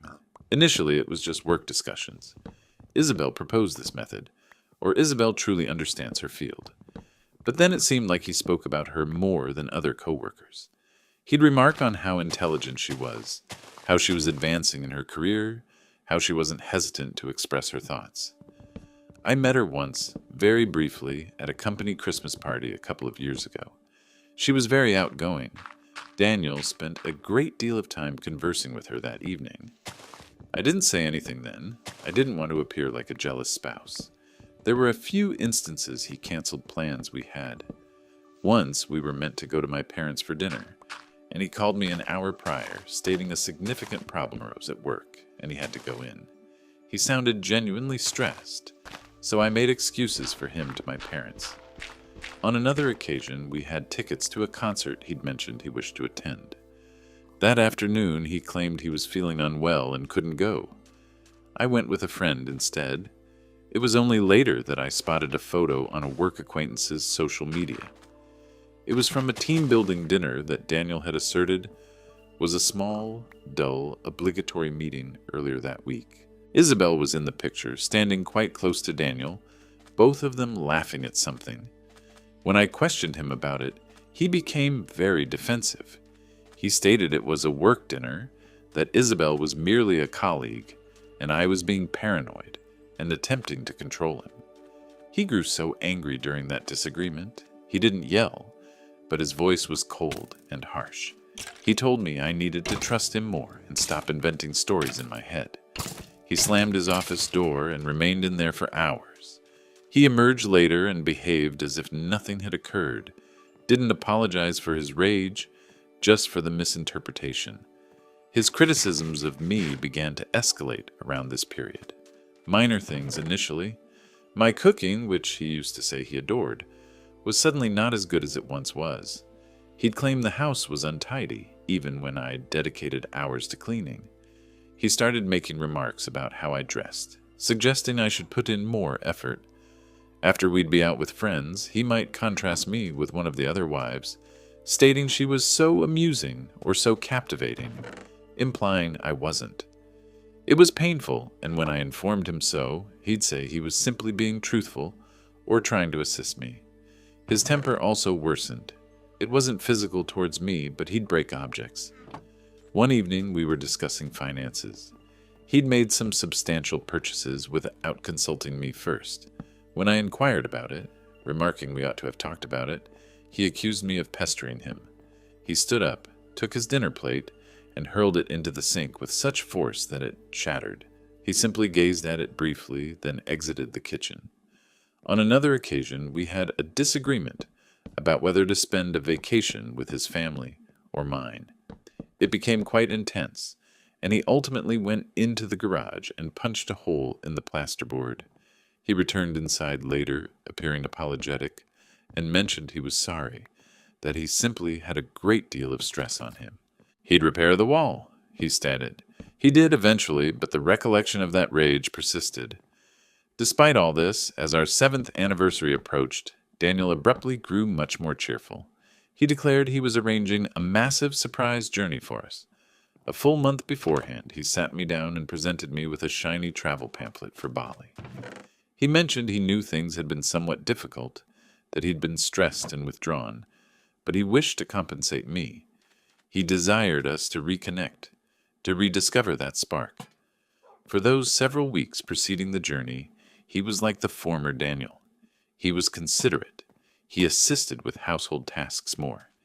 He started discussions. He purchased me a new luggage bag and some fresh attire for the journey. I allowed myself to think things might truly improve. I wanted to believe it. We flew to Bali. The initial portion of the journey was precisely what the brochure had promised. We had a beautiful villa with its own small pool, encircled by tropical flowers. Daniel was remarkably charming. He held my hand. He complimented me. He arranged for romantic dinners on the beach. He took many photos of us, of me. He shared them on his social media pages with captions such as 7 years and still my beautiful bride, and making memories in paradise with my one and only. I saw the posts and felt a surge of relief. Maybe this was real. Maybe he did want to fix things. Our plan was to spend 3 full days at this initial resort, then fly to a smaller, more remote island for another 4 days. On the morning of our 4th day, we packed our bags. We had breakfast by the pool. Daniel seemed somewhat quieter than in earlier days, but I attributed it to travel fatigue. The taxi came to take us to Denpasar Airport for our flight to the next island. In the taxi, Daniel was on his phone constantly, typing quickly. I asked him if everything was all right. He simply nodded, not looking up from his phone. I thought perhaps it was a work emergency he was trying to manage before we headed to the more remote location. At the airport, it was bustling. We took our larger suitcases out of the taxi. As we walked towards the check-in area, he said, "I just need to use the men's room quickly. I'll meet you at the check-in counter, okay?" He had just need to use the men's room quickly. "I'll meet you at the check-in counter, okay?" He had his carry-on bag with him, his backpack. I agreed. I located the correct check-in line for our small inter-island flight and waited. The line moved forward quite swiftly. I approached the counter, searching around for Daniel. He wasn't there. I reached the front of the line. The check-in agent asked for our passports and tickets. I explained that my husband would arrive shortly, as he had just gone to the restroom. I moved aside to allow others to pass, attempting to call Daniel's phone. Straight to voicemail. I texted him, "Where are you? I'm at the counter." There was no reply. I waited another 5 minutes, then 10. I began to feel somewhat anxious. I called again. Voicemail. I texted again. "Daniel, the flight is boarding soon. What's going on?" Still nothing. I was standing there with our 2 large suitcases and my own carry-on bag. People were looking at me. I felt like an idiot. I paced around the nearby area, looking into the crowds, wondering if he had gotten lost or was searching for me in the wrong spot. No sign of him. My phone vibrated in my hand. I looked down, anticipating a call from him. It was a text message from Daniel. My heart sank even before I read it. The message was long, so I'll just share it here. "Olivia, I can't do this anymore. I'm not in love with you. I haven't been for a very long time, years probably. I was trying to make it work, trying to want this, but I'm just tired of pretending. Isabel's here in Bali. She's the person I've always truly wanted to be with. She said she wants to give us a true chance, a proper relationship. She arrived this morning. I'm with her now. I know this is a dreadful way to tell you, and I apologize for doing this to you here, but I couldn't bring myself to say it to your face. You were always my second choice, Olivia, if I'm being honest with myself, and now with you. My lawyer will contact you regarding the divorce. The flight tickets are non-refundable for you, I checked, but I placed some money for you in your top dresser drawer at our house. You, I confirmed. However, I put some funds for you in your top dresser drawer at our house. Do not try to reach me. Daniel. I read the text message once, then again, and a third time. The words felt like blows. He had planned this. The entire anniversary trip, the romantic display, it was all a setup for this moment. He brought me to an unfamiliar country, to a spot he presented as an opportunity for us to reconnect, only to desert me for another woman he had arranged to meet there. The cruelty of it was astounding. I must have sat on that airport bench for at least an hour. I didn't cry. I couldn't.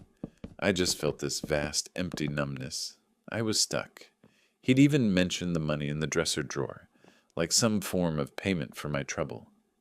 My initial clear thought was that I had to leave Bali. I couldn't tolerate the idea of remaining there, knowing he was somewhere on the same island, beginning his new life with her. I located the ticket counter for the international airline we had arrived with. I told them my travel partner had an urgent family matter and needed to depart Bali immediately, and that I also needed to return home without delay. The airline agent was remarkably helpful.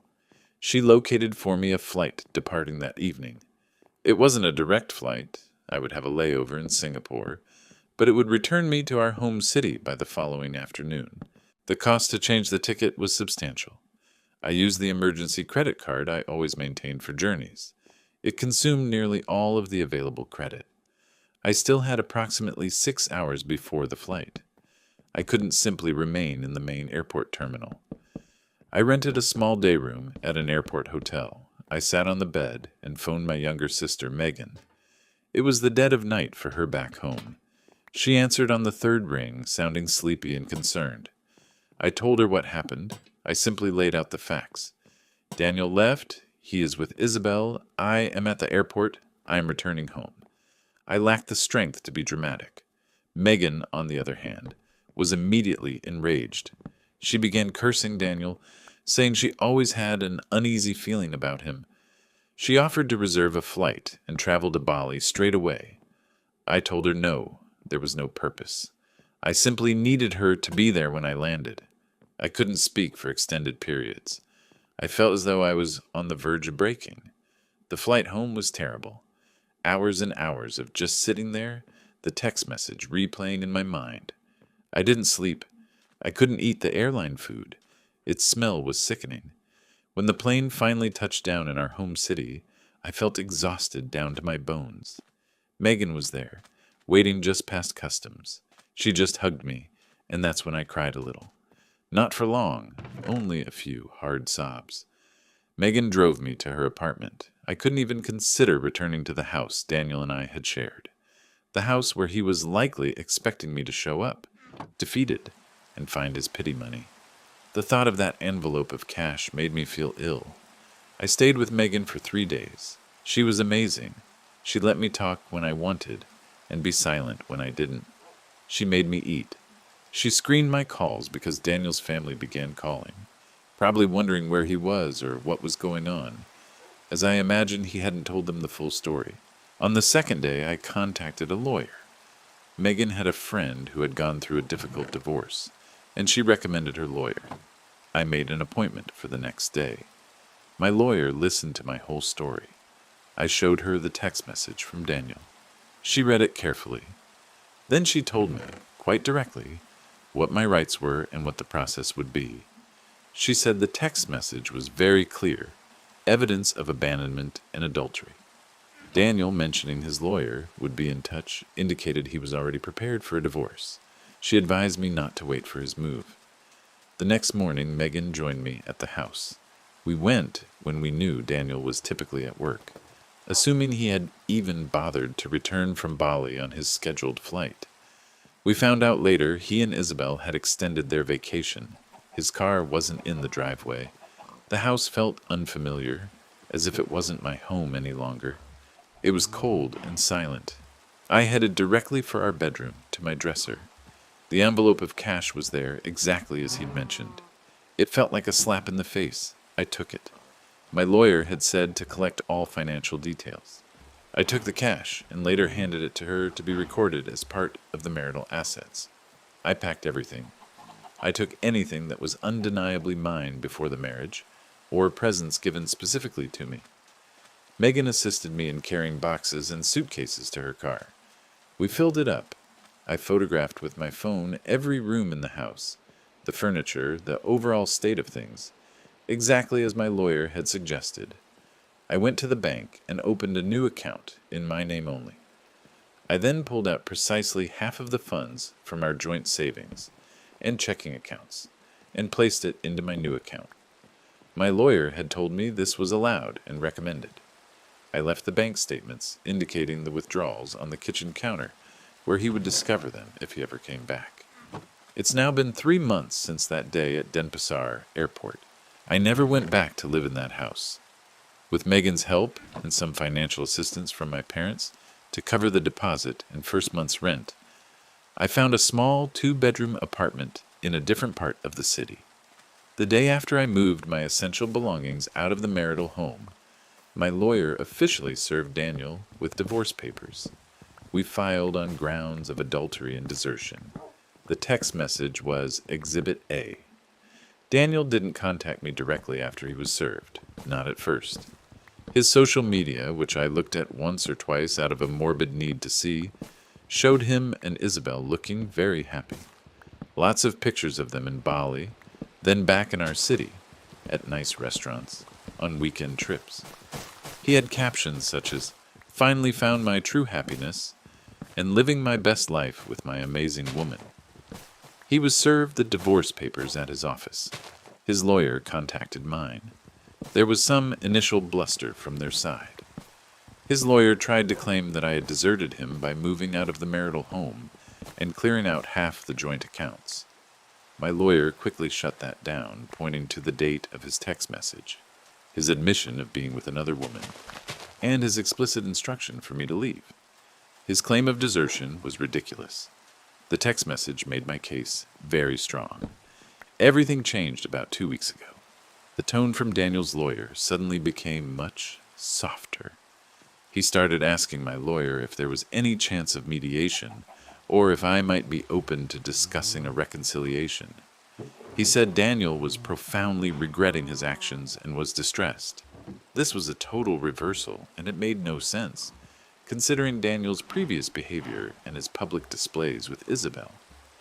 Then, last week, Daniel began attempting to contact me directly. It started with phone calls, numerous ones, from his usual number, then from unknown numbers once I began ignoring his. I didn't reply. He left voicemails, lengthy ones, sometimes multiple in a row. He sounded desperate. Then came the emails, likewise lengthy and rambling. He even appeared at Megan's apartment building one evening, ringing her intercom, inquiring about me. Megan informed him I wasn't present and that he needed to depart, or she'd contact building security. He debated for a short while, then departed. Megan was unsettled but angry. She called the police, and they visited him at his new rental residence. He'd moved out of the marital home after being served, though he initially wanted to stay there, and issued him an official warning regarding harassment. The messages from Daniel all followed a similar theme. Isabel had left him. Apparently, their joyful new life hadn't endured long. As per his tearful voicemails and emotional emails, Isabel had informed him she wasn't serious about a long-term relationship with him.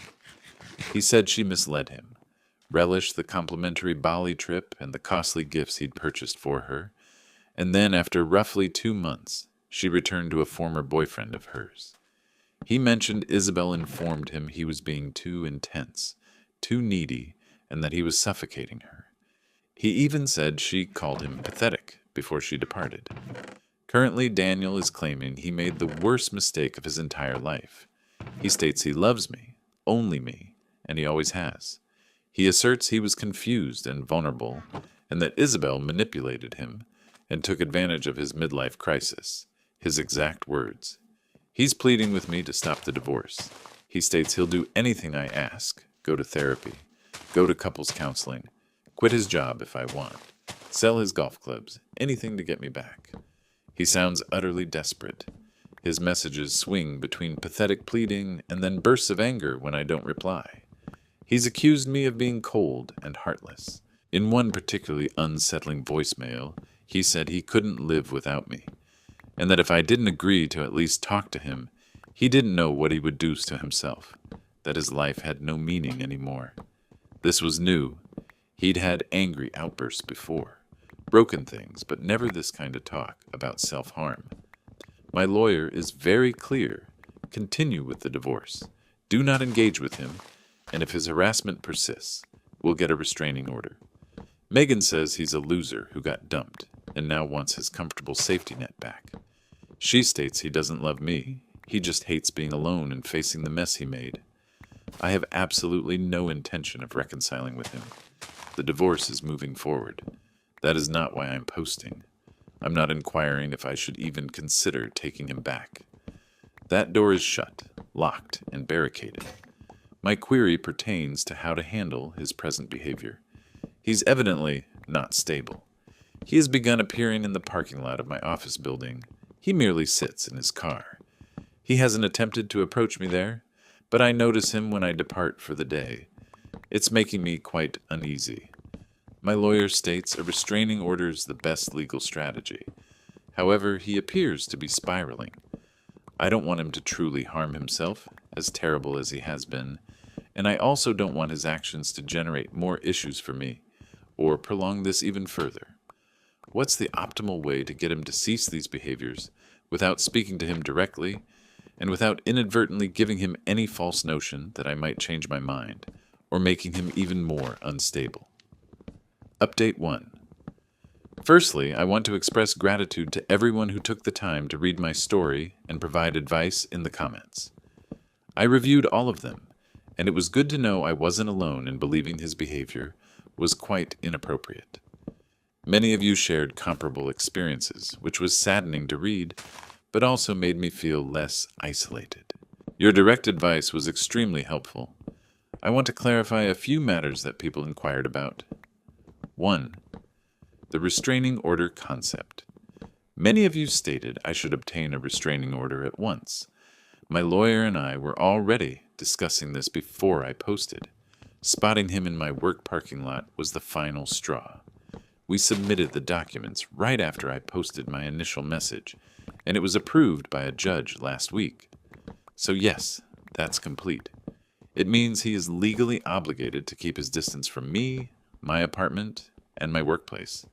He is prohibited from contacting me whatsoever, not even through other people, unless his lawyer communicates with mine. 2.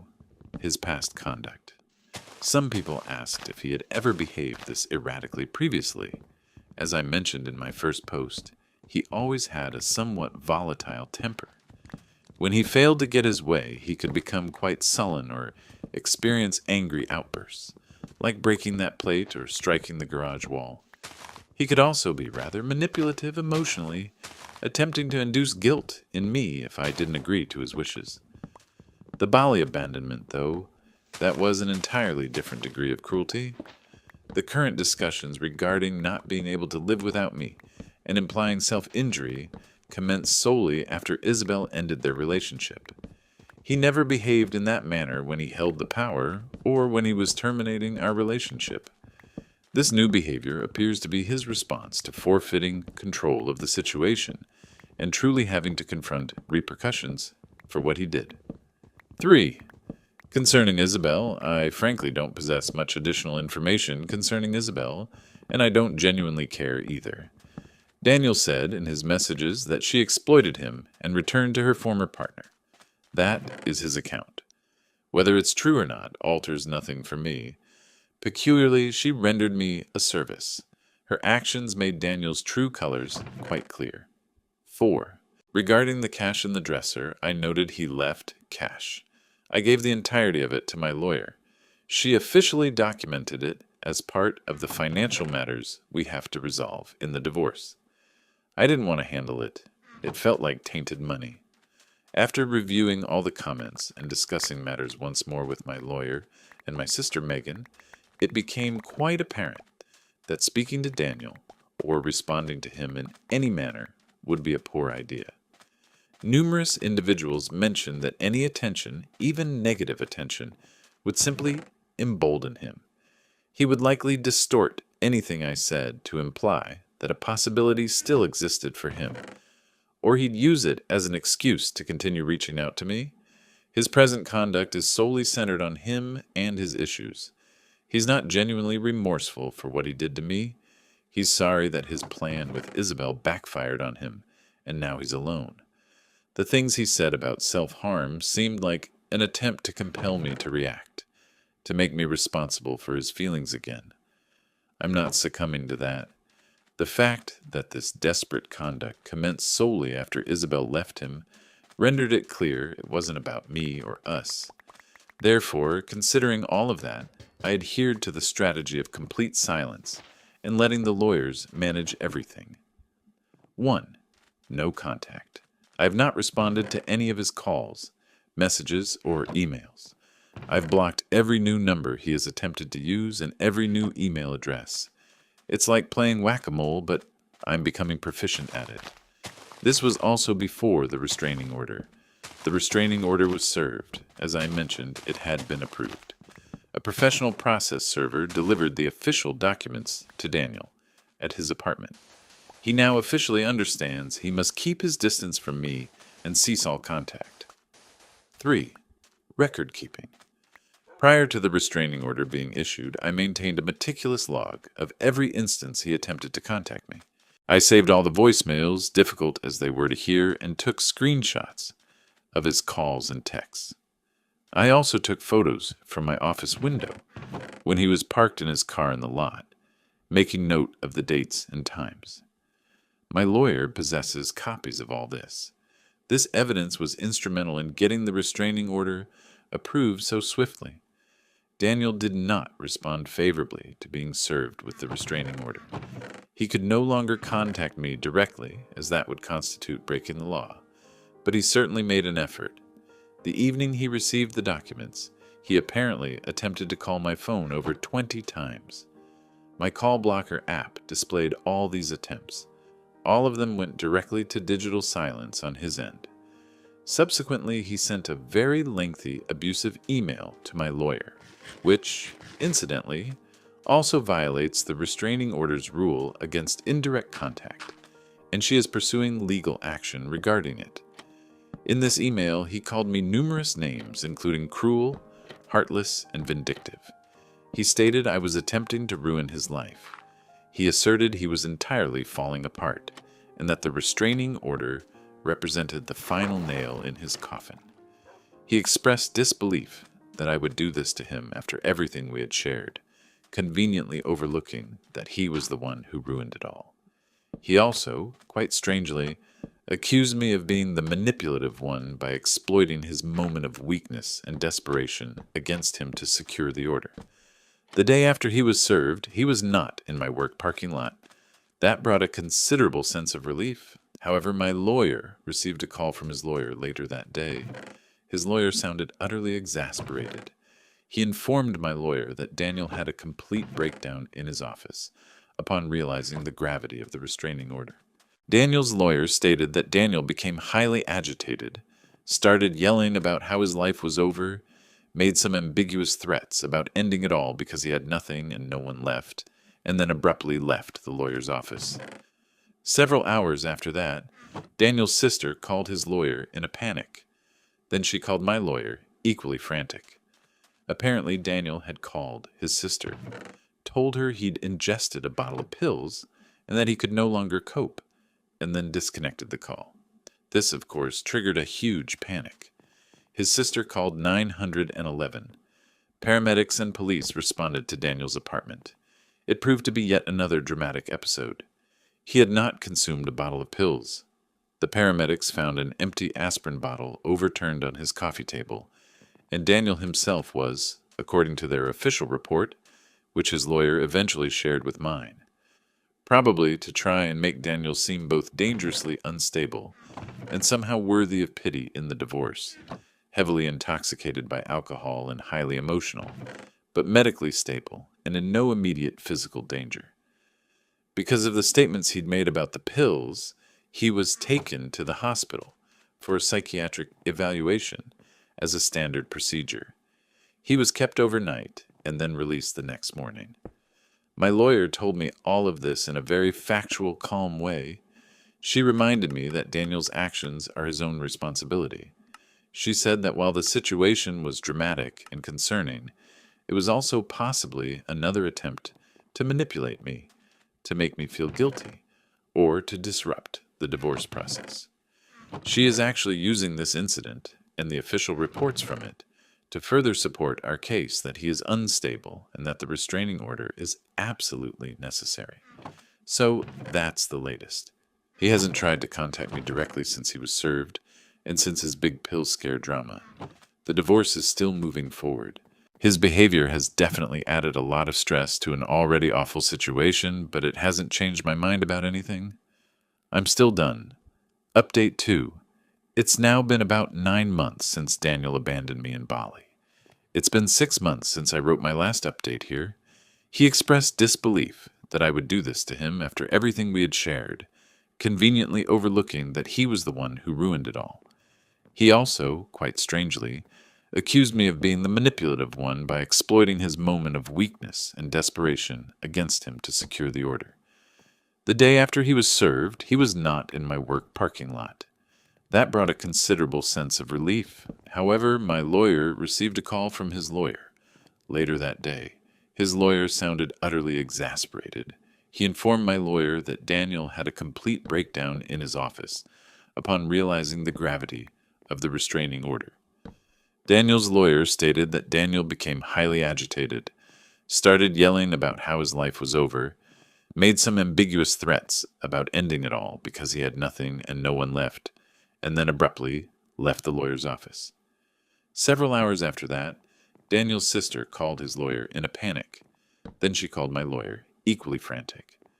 Apparently, Daniel had called his sister, told her he'd ingested a bottle of pills, and that he could no longer cope, and then disconnected the call. This, of course, triggered a huge panic. His sister called 911.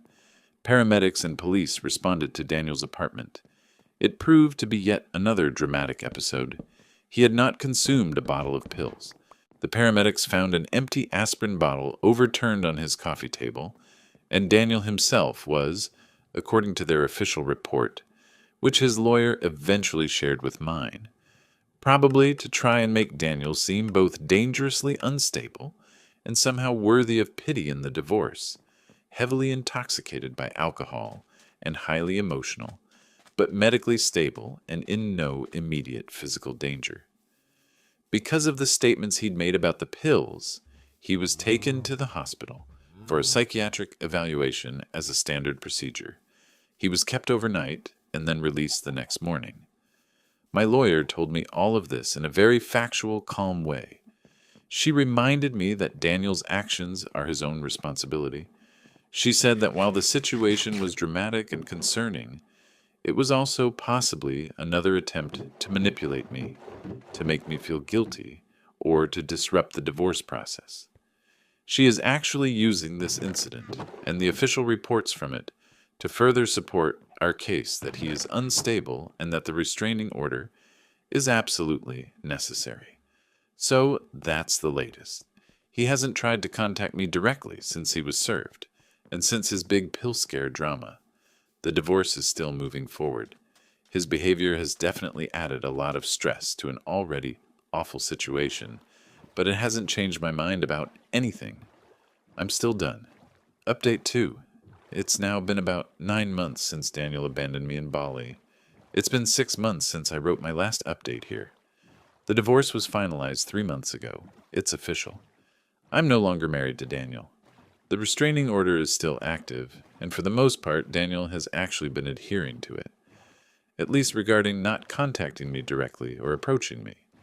The indirect contact, like him emailing my lawyer, ceased quite quickly after my lawyer sent his lawyer a very stern letter warning him about the legal ramifications Daniel would face if he violated the order again.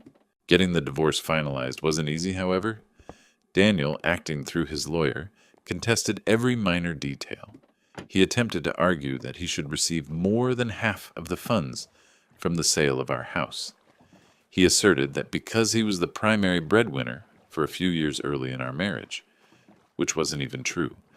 Our incomes were quite similar for most of the time, and I actually earned more in the last 2 years. He merited a larger portion. He even sought spousal support from me at one point.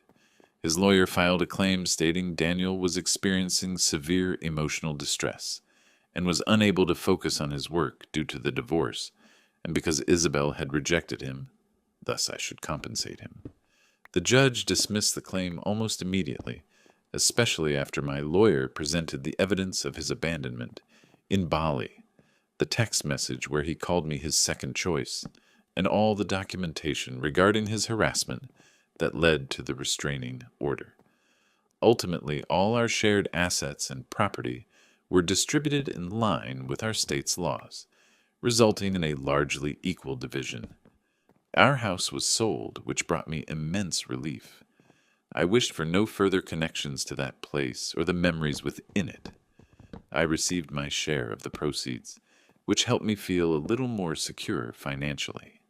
From what I occasionally learned through people we once knew, certain mutual acquaintances who either overlook my disinterest in updates or perhaps believe I secretly desire them, Daniel's situation has not improved.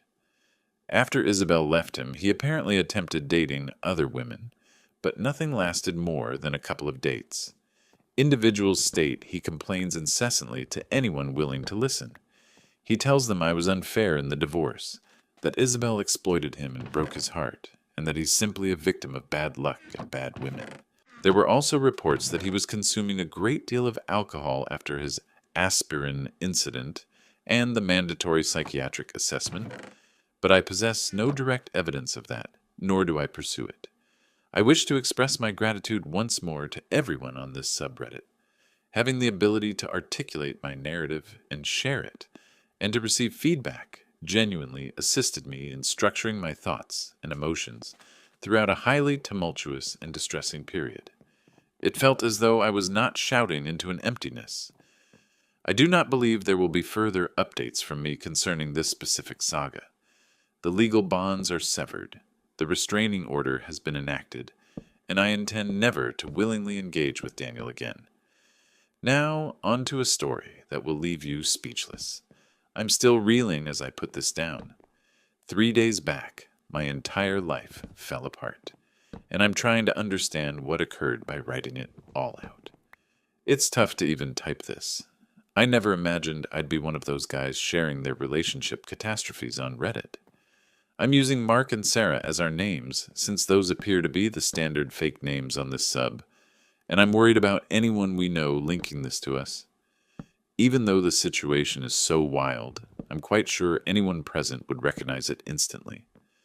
I suppose I should begin by saying that until 3 days ago, I believed I had a good marriage. Not flawless, whose is, but steady. We had plans for the future, but I suppose that's all ruined now. For background, my wife Sarah has always possessed. Let's describe it as an intense personality. When she doesn't get what she wants or someone questions her ideas, she escalates from 0 to 100 very quickly. She speaks rapidly, becomes loud, occasionally tosses small items, slams doors, and essentially behaves like a hurricane until others yield to her demands. Then she'll give you the silent treatment until she obtains what she desires.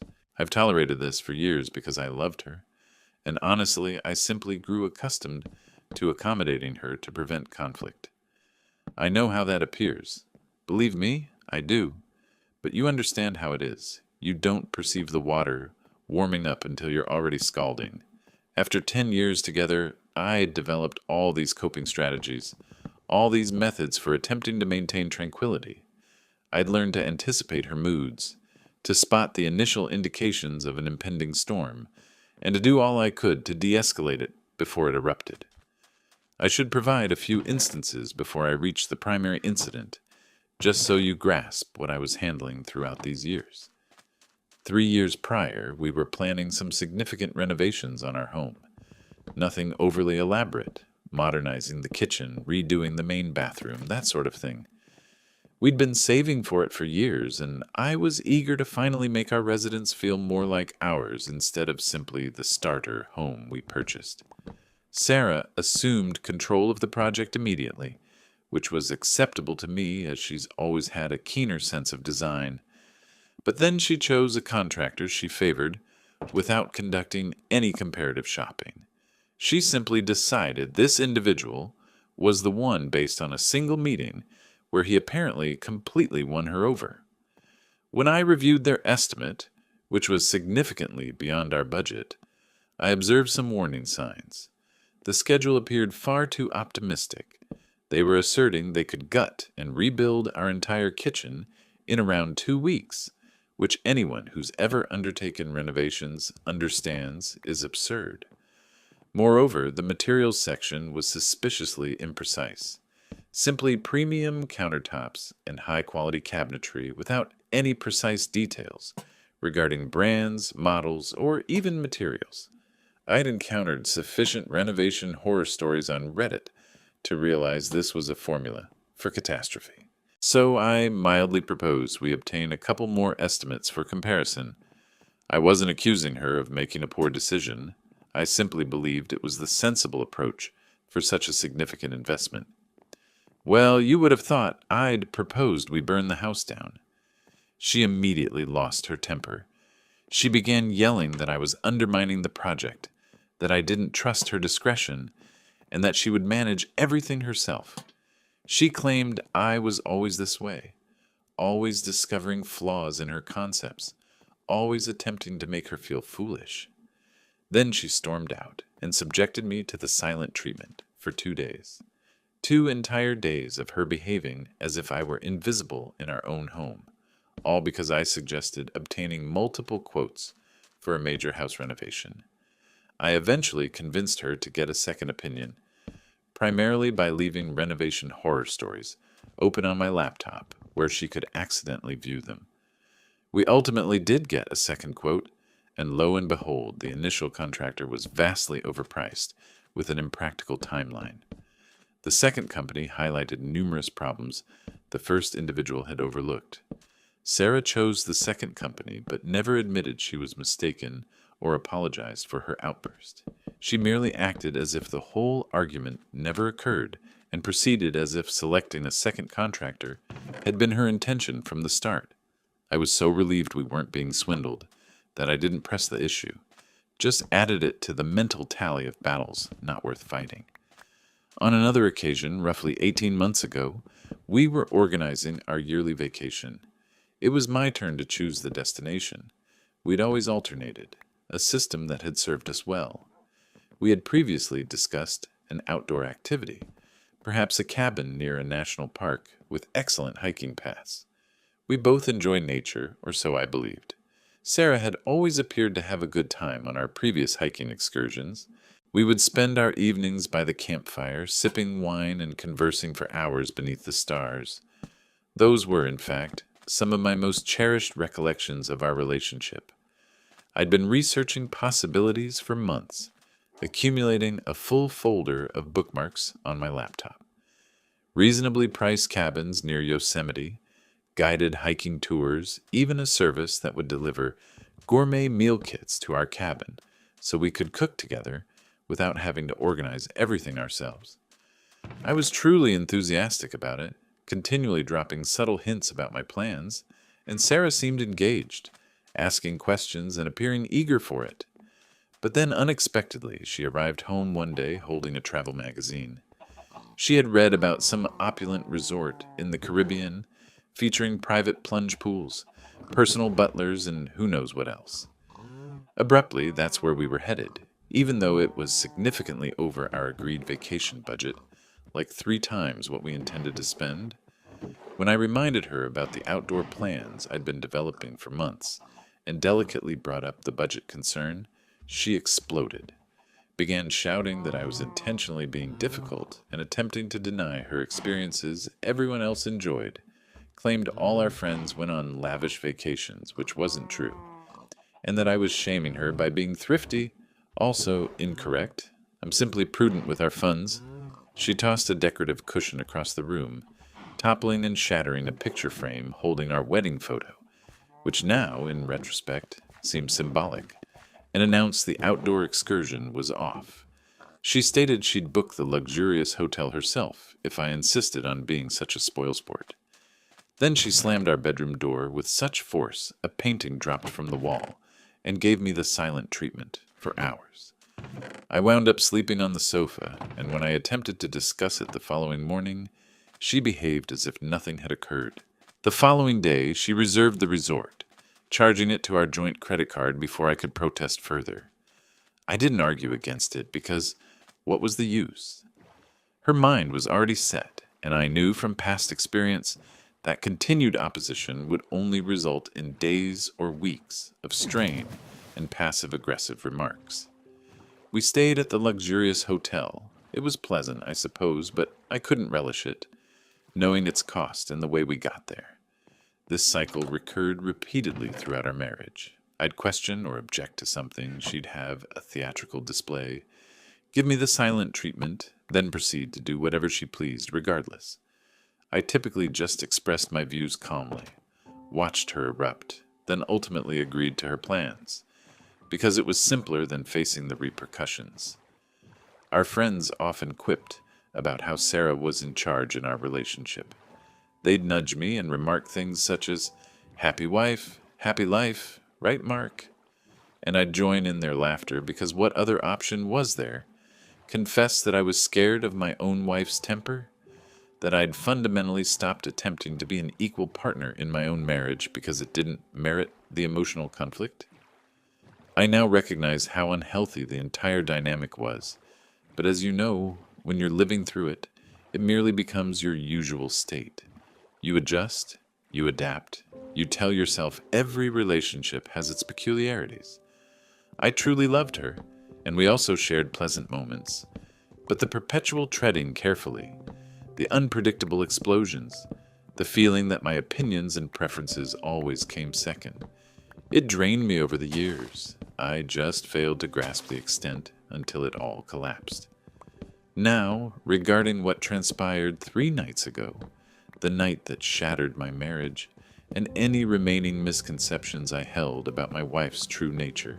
We were commemorating our 10th anniversary with approximately 50 guests at this pleasant downtown venue that we'd hired for the evening. Sarah had managed the majority of the arrangements, which I was perfectly content with. The attendees comprised our dearest friends, a number of my colleagues, and Sarah's family, her parents, and 2 younger brothers. My own family resides overseas. My parents retired to Portugal some years ago, and my sisters live in Australia, so they were unable to attend, which now feels like a hidden blessing. At least they were spared from witnessing the disaster firsthand. The evening had been progressing smoothly until then. The food was excellent, the bar was available, people were socializing and enjoying themselves.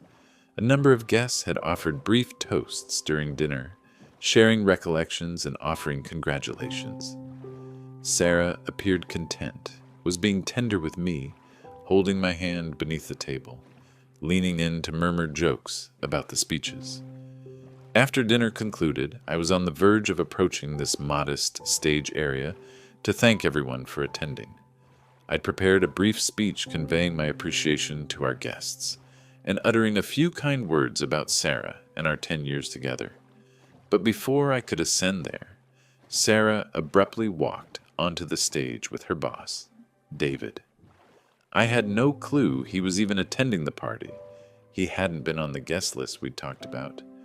Apparently, he arrived approximately an hour into the event, after Sarah had momentarily departed and come back with him. Her family also appeared surprised to see him. I noticed her dad giving her mom a puzzled glance when David entered. Sarah seized the microphone from the stand, and the room fell silent as people turned to observe her. She wore this peculiar smile on her face, not her typical warm smile, but something distinct, almost victorious. She began speaking about how tonight was a celebration, but not merely of our decade together. It concerned a fresh direction for her. I recall feeling a flicker of bewilderment, but presumed she was discussing a job promotion or similar. Then, with no prior indication, she declared she was departing from me. The room fell completely quiet. Everyone was glancing between us, utterly stunned. I felt like someone had just punched the breath from my lungs. My brain was unable to comprehend what was happening, as if the words lacked coherence when combined. Sarah and leaving me were ideas that could not coexist in my universe. I continued to believe there must be an error, that I'd heard incorrectly, or that this was some kind of strange prank. But then she persisted, and it deteriorated significantly. She indicated David, who stood beside her. He's about 10 years older than us, divorced twice already from what I'd heard, and stated she was departing from me for him because she had discovered someone superior, someone who was genuinely man enough to provide what I desire, which is a child and establishing a family. Those words, man enough, They pierced me like a blade. We'd been attempting to conceive a child for the last few years, unsuccessfully. Man enough, they pierced me like a blade. We'd been endeavoring to have a child for the last few years without achieving it, and I'd lately discovered I had some conception difficulties. It was something I was still coming to terms with, something deeply personal that we'd only shared with our closest family. And there she stood, throwing it in my face before everyone we knew. She concluded by saying, "This is happening now. This is my choice, and I am going ahead with it," in this cold, resolute voice I barely recognized, as if she were announcing a business decision instead of ruining a decade-long marriage. I just stood there, paralyzed. It felt as though I'd been punched in the gut. No, worse, as if I'd been hit by a truck and was somehow still standing. I couldn't breathe. My face felt hot, then cold. The room seemed to tilt and sway around me. I looked around at all these people staring at me with pity and shock. Friends who had just been congratulating us. Colleagues who would now have this as their primary memory of me. Sarah's family who appeared as blindsided as I felt. Then I looked back at Sarah standing proudly beside her fucking boss. This man who'd been in our home for dinner parties, who'd shaken my hand and met my gaze while seemingly sleeping with my wife behind my back. My mind was reeling, trying to figure out when this might have begun, how long it had been happening, how I could have overlooked all the signs. We'd had dinner together only the night before, discussing the party arrangements. She'd kissed me goodbye that morning before work. How do you go from that to openly humiliating your husband of 10 years? What kind of person does that? Before I could even start to formulate a response, Sarah's father abruptly rose from his table. He pointed at Sarah and declared, "Your conduct is shameful, Sarah. The things you are saying about Mark are hurtful and untrue, and doing this before everyone is beyond disrespectful." Her mother rose next and added, "We did not raise you to act this way. We do not support what you are doing, not one bit." But her father wasn't finished. He delivered the final blow because of your actions tonight, the way you've humiliated your husband and yourself. We consider you to have severed ties with this family. We disown you, Sarah. All four of them nodded in agreement and exited the venue, not even glancing back when Sarah called after them. I've known Sarah's family for over a decade. They're traditional but loving people, strong on family loyalty and doing the right thing. I'd never seen them like this, so united in their disgust and disappointment. I believe that's when the reality of what was happening truly struck me. If even her own family, who had always supported and loved her unconditionally, were abandoning her over this, then what she'd done was truly beyond the pale. Sarah clearly hadn't anticipated that reaction. She began screaming after them, her voice high-pitched and panicked, though I couldn't discern her exact words over the blood rushing in my ears. David tried to place his hand on her arm in what seemed like an attempt to calm her, but she pulled it away violently. In that moment, she appeared completely unhinged, a stark contrast to the confident woman who had just declared she was leaving me for a better man moments earlier. I finally broke out of my shock. A peculiar calm washed over me as I advanced toward the stage. I believe it was my brain's method of protecting me, suppressing all emotions so I could function. I kept my voice perfectly level, cold, even, as I gazed both of them in the eye and stated, "You need to leave. Now." I could hear how altered my voice sounded, as if it belonged to someone else. David, that arrogant bastard, actually had the nerve to try to smooth things over. He began to say, "Mark, we need to talk." But I interrupted him mid-sentence. "No, we don't. You both need to get the fuck out of here before I punch your nose in. Right now." I pointed toward the eggs that her family had used. Something in my expression must have conveyed that I wouldn't repeat it a third time. They exchanged a glance, then shifted from the stage to a nearby table where they'd left some personal belongings. After they departed, 50 people, and not a single word was spoken. Just stunned faces staring at me, waiting to see what I would do next. My boss was present with his wife, some of my oldest friends, individuals who had known us as a couple for our entire relationship. I felt an obligation to say something, to somehow bring closure to this utter disaster of an evening. I returned to the stage area. I cleared my throat and stated, "I believe it's clear that the party is over. I'm sorry it had to end this way." My voice faltered slightly, but I managed to continue. "Thank you all for coming tonight. I appreciate your support." What else could I say? "Surprise, my wife has been unfaithful to me with her boss, and I found out the same time you did. Or don't worry, I'm only dying inside." There was nothing that could redeem the situation, no words that could help any of us forget what had just happened. People began collecting their belongings, whispering to each other, giving me these dreadful looks of pity as they made for the exit. A few of my nearest friends approached me, awkwardly patted my shoulder, or gave me brief hugs, murmuring phrases such as, "Call if you need anything," or "I'm so sorry, man." I nodded robotically, thanked them, but I couldn't truly register anything they were saying. It was like I was underwater, everything muffled and distant.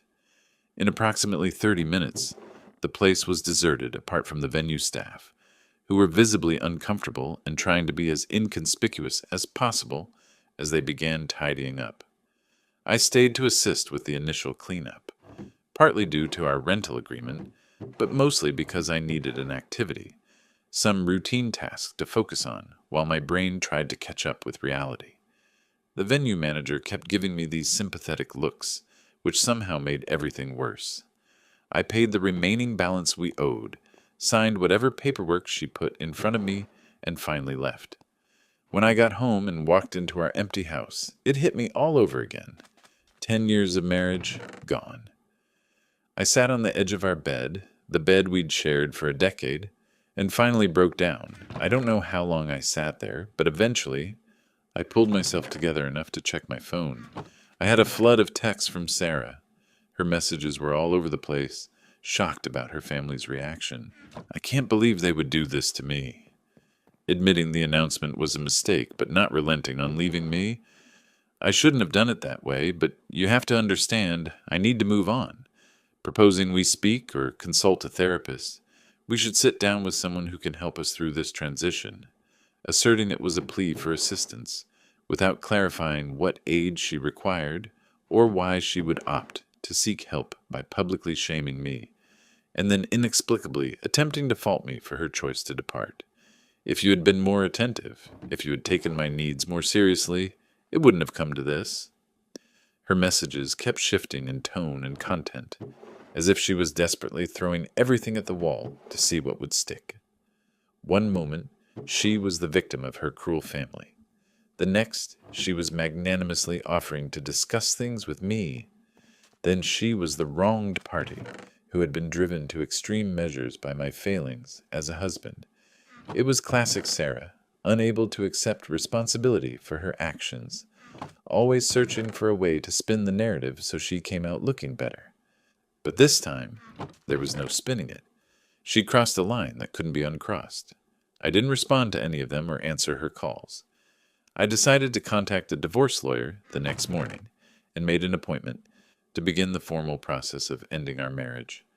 I'm writing this to document what happened, not to ask if what I'm doing is right. I know what I need to do. I'm writing this to document what happened, not to ask if what I'm doing is right. I know what I need to do. I'm just trying to comprehend how my life fell apart so completely in one night. Update, 1 week later. Thanks for all the comments on my initial post. Some of you asked for further details about the gathering and Sarah's family's reaction, so I'll clarify a few things. The gathering was held in a private room we rented for the evening. Sarah's parents and brothers had been there from the outset, seated at a reserved table near the stage area. My family couldn't attend because they reside overseas. David, Sarah's boss, was not on the guest list.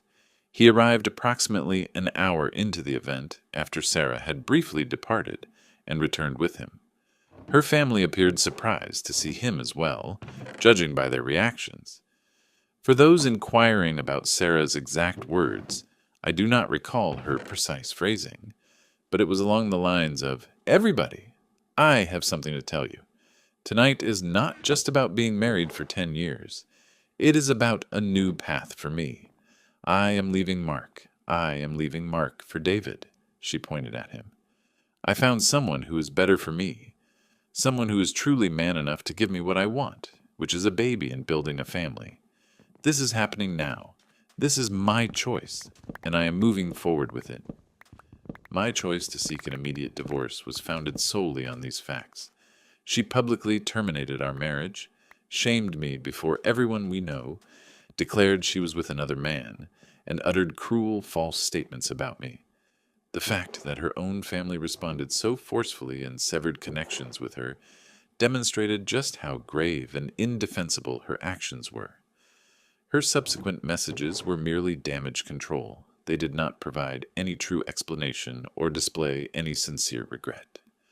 The morning after the party, I consulted a divorce lawyer, recounted all that had occurred, furnished the required details about our marriage, finances, and assets, and instructed him to draft the divorce documents. He submitted the petition for dissolution of marriage, which I signed, and arranged for a process server to deliver the papers to Sarah at our house, where she was still residing at that time. Once Sarah was served, her messages grew more frequent and aggressive. She repeatedly demanded I withdraw the divorce petition, asserted I lacked the right to file for divorce, maintained the party incident was merely a mistake that I was exaggerating, and alternated between threatening and insulting me.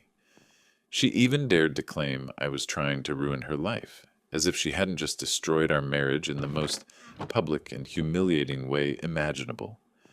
I did not respond to any of her messages, but saved them all and forwarded the menacing ones to my lawyer.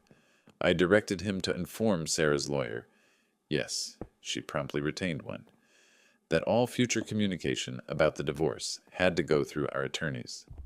I am finished speaking with her directly. So that's the current situation.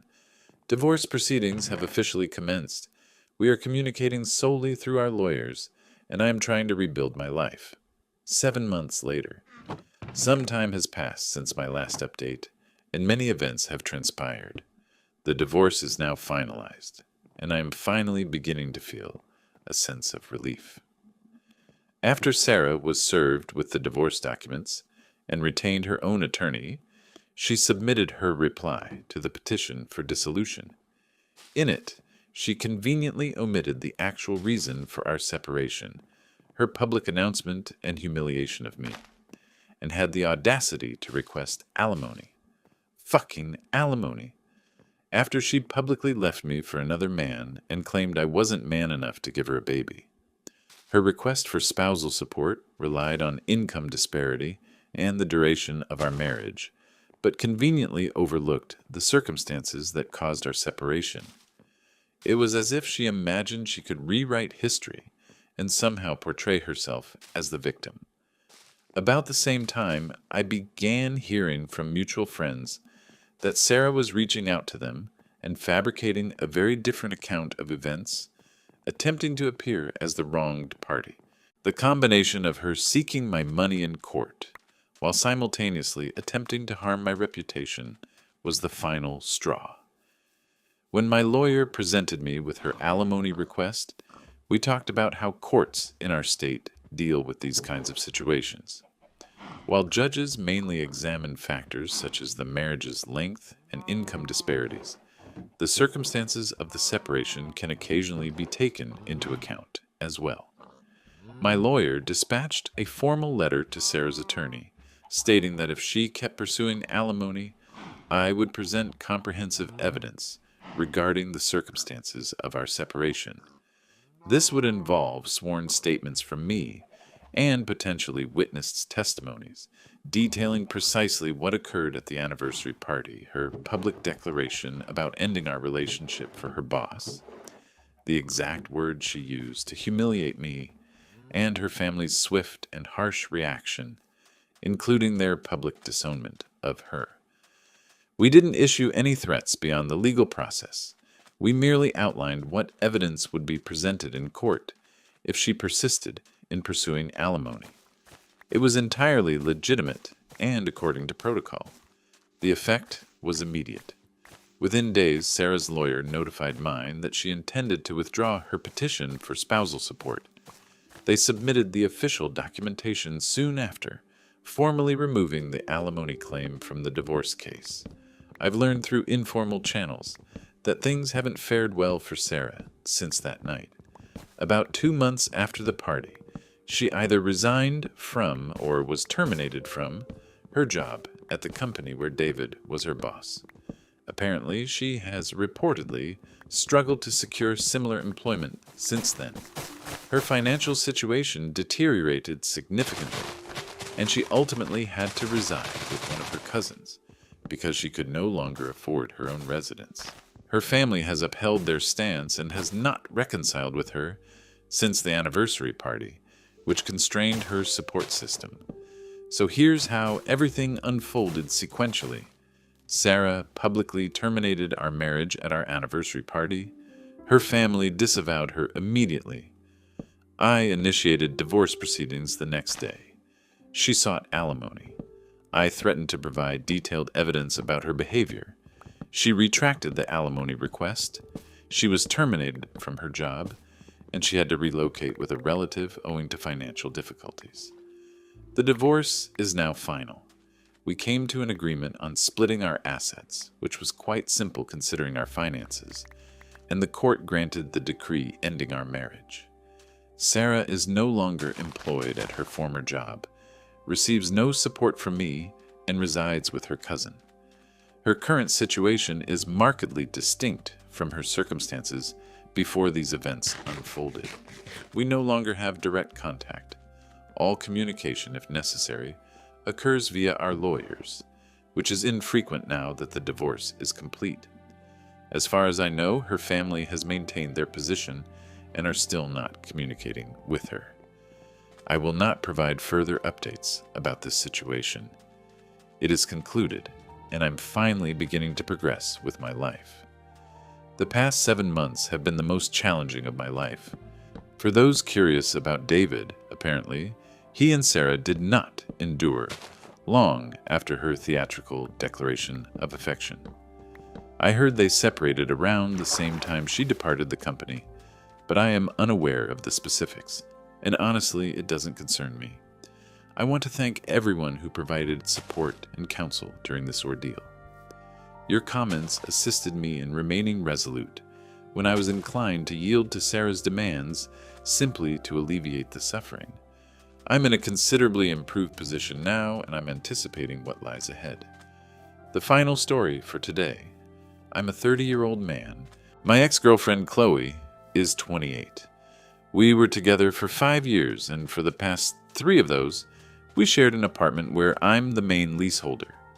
Our relationship, from my perspective, was stable. We had routines, shared future plans, or so I thought. And while no relationship is completely free of small disagreements, I felt we were a strong pair. We had merged our lives quite deeply, sharing friend groups, holiday traditions with our families, and the daily rhythm of a long-term partnership. This background is key to understanding what happened next and my current predicament. The situation started to fall apart about 8 months ago. Chloe came to me one evening saying she felt personally confused and needed to discover herself. She said she felt she'd lost her personal identity within our relationship and required space and time apart to figure out who she was separate from us as a couple. She suggested a break. I was, to say the least, stunned. This wasn't something I'd expected. I asked for clarity on what a break meant. Did it involve seeing other people? She was unclear, saying she hadn't considered that far ahead, but mainly needed room to think. Perhaps staying with her sister or a friend for a bit. I proposed therapy, either for her alone or for us together, but she rejected these suggestions, stating it was something she had to handle herself. With hesitation, I consented to this break. I voiced my unease and my wish for distinct boundaries. We decided on a temporary split, with her relocating some items to her sister's home. We also settled on checking in weekly by phone, simply to keep some link. I emphasized that to me, a break wasn't permission to date others, and she nodded, though her reply wasn't as solid an agreement as I'd hoped. The initial weeks proved challenging. I kept up my routine, went to my job, saw my friends, but the apartment felt vacant. Our weekly calls felt strained. Chloe would provide unclear updates about reflecting, writing in a journal, and being with her sister. I aimed to respect her declared need for distance. Roughly a month into this separation, a mutual friend, Alex, reached out to me. Alex seemed uneasy, but believed I ought to know something. He had spotted Chloe out at a bar in a nearby town, not with her sister, but with a man I didn't recognize. Alex depicted their interaction as clearly intimate, like a date. I thanked Alex for this news. My first step was to try and confirm this without straightaway confronting Chloe, based on hearsay. I remembered Chloe mentioning a new work assignment that occasionally demanded late nights. The following week, during our planned call, I inquired about Chloe's week, and she said she'd been busy with work and had a quiet weekend with her sister. I specifically asked if she had gone out at all, perhaps to relax. She denied it, saying she was mostly staying in. This directly contradicted what Alex had told me. The unease I'd felt earlier now hardened into suspicion. Over the next 2 weeks, I grew more observant. I didn't resort to extreme actions like tracking her, but I did pay closer attention to specifics. A friend of mine, separate from Alex, mentioned seeing Chloe's car often parked outside an apartment complex in another part of the city, a complex where neither her sister nor any of her close friends lived. Another clue came from a shared online streaming service account. New programs, specifically ones Chloe and I had never watched or enjoyed, but which I knew a certain male colleague of hers named Ben was a fan of, began appearing in the recently watched list. She had told me Ben liked those shows. The gathering of these small details formed a clear image. I decided I needed to confront Chloe directly. I set up a meeting with her, suggesting we talk face-to-face at our apartment, as there were some practical issues about bills I wanted to discuss, which was true, but not my main reason. When she arrived, I was composed. I began by asking her directly if she was seeing someone else. She instantly denied it, seeming annoyed that I would calm. I began by asking her directly if she was seeing anyone else. She instantly denied it, appearing offended that I would inquire. She repeated that the break concerned her personal journey. It was then I presented the details I had, Alex's report, what I'd observed about her car, and the streaming account's activity, linking it to Ben, whose public social media displayed him referencing those same shows. Chloe's demeanor changed. Her indignation vanished, replaced by a string of hesitant explanations. At first, she tried to minimize the situation. She confessed she had met Ben for coffee a few times, claiming he was just a friend offering support during her confusing period. She insisted Alex must have misinterpreted what he saw. As I calmly presented the inconsistencies, her story started to crumble. Eventually, she confessed that she had been seeing Ben. She admitted their relationship had become physical shortly after the break began. She tried to justify her actions, stating she felt lonely, confused, and that Ben had offered an escape and made her feel seen in a way she claimed I hadn't in a long time. This naturally was hurtful, as these were feelings she had never directly communicated to. I listened to her explanations without interruption. When she finished, I told her that her actions, particularly the extended deception, were a core betrayal of trust. I stated that no matter what she felt was missing in our relationship, the path she chose involved lying to me repeatedly. I told her that I could not get past this betrayal and that our relationship was over. This was not a discussion or a negotiation. I was ending it. Chloe did not take this well. There were tears, and she switched between apologizing and trying to deflect blame, suggesting that if I had been more attentive, or if our relationship had been stronger, she would not have looked for validation elsewhere. I did not respond to these deflections. I repeated that her choices were her own, and the lying was the insurmountable issue. I asked her to arrange to move the rest of her belongings out of the apartment within the next 2 weeks. The following 2 weeks were tense. Chloe did visit, mostly when I was at work, to pack her things. There were a few occasions where we were both present, and she tried to re-engage, to make me reconsider, suggesting couples therapy now, a suggestion she had dismissed when I first offered it. I remained firm. I told her that therapy could not undo the deception or the affair. She moved the last of her things out a day before the 2-week deadline. Her sister helped her. I had a short, polite interaction with her sister, who seemed uneasy but said little. After Chloe left, I changed the locks the next day. In the weeks that followed, I focused on my own welfare. I told my close friends and family about the breakup, giving a brief, factual summary of what had happened. Some of Chloe's friends, who had only heard her version of the breakup, initially contacted me expressing confusion or even suggesting I was being harsh. I gently clarified my perspective, and most understood. I blocked Chloe's number after several late-night calls, where she was emotional and occasionally accusatory. I also unfriended and blocked her on social media sites to establish needed distance for myself. A few months went by, likely about 5 or 6. I slowly adapted to life without Chloe. I put time into my hobbies, reconnected with friends I'd seen less of during the later part of my relationship, and concentrated on my career. I didn't date. I wasn't ready.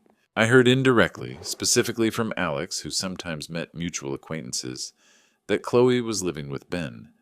Their relationship appeared to be advancing, at least outwardly. I accepted this and kept building my own life. I felt I had managed a tough situation with integrity and was slowly recovering from the betrayal. Roughly 3 weeks ago, the situation changed. I got a call from an unknown number. I answered, and it was Chloe. Her voice was strained, and she seemed distressed. This was the first direct contact I'd had with her in months. She started by apologizing profusely for everything that had occurred and for the pain she had caused. Her apology now seemed different, more desperate than her prior attempts. She then laid out her current situation. Ben had ended their relationship suddenly about a month earlier. Apparently, the reasons weren't entirely clear to her, but he had asked her to move out of his apartment, which she did. At the same time, her job situation had worsened. She worked in a role that had some project-based components, and a major project had ended. Her employer had not renewed her contract, citing financial reasons, though Chloe suspected her breakup with Ben, who held some influence in her professional network, might have played a role. She had been looking for work for weeks with no success. Consequently, Chloe was now essentially homeless. She had been staying on a friend's sofa for a couple of weeks, but that arrangement was ending. She had used up her savings. She mentioned she had contacted her sister, but her sister's living situation was complex, with a new baby and limited room, and she could not offer more than very short-term shelter for a night or two. Her parents, she mentioned, couldn't help much either, due to various financial and health issues. She then made her appeal. She asked if she could return home, meaning my apartment. She claimed it would only be temporary, just until she could recover.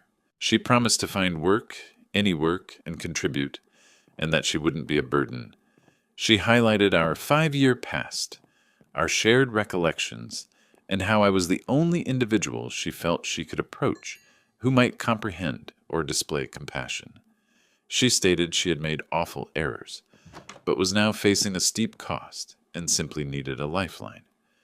When I seemed unsure, she also inquired if I could at least lend her some funds to secure a place to stay or to cover her costs for a brief period. She was crying for a large part of the call. I didn't give her an immediate answer. I told her I had to consider it. Since that call, she has sent numerous lengthy text messages, repeating her appeal, detailing her difficulties, and calling upon my sense of empathy. A shared acquaintance, someone more her friend than mine, who mentioned they had already provided assistance but couldn't continue, also reached out to me, explaining Chloe's dire circumstances and proposing that, considering our history, it would be a kind and proper act to offer some kind of aid. I feel some internal struggle, not because I wish to reconcile. I certainly do not. The trust is irrevocably broken. Yet, she is someone I spent 5 years of my life with, and the picture she painted of her current situation is grim. However, my view is that her present situation is the direct consequence of choices she made, beginning with the decision to engage in an affair and lie about it.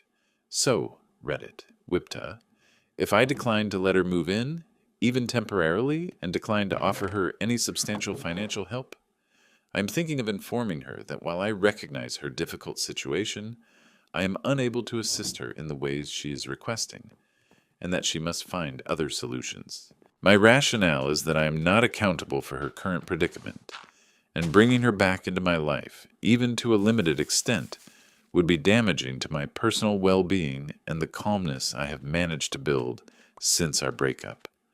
I also believe that offering substantial help might blur boundaries I have worked hard to establish, and could be misinterpreted as an opening for further appeals down the line. Update 1. Thank you to everyone who invested time in reading my original post and sharing their viewpoints. The number of replies was unanticipated, and I went through a great many of them. The overall agreement, along with some quite direct private messages, was extremely valuable in firming up my own thoughts and settling the inner conflict I was feeling. Numerous individuals requested more details or made assumptions I wished to clarify. Chloe's reasons for the break, her stated reasons were unclear, focusing on finding herself and feeling lost.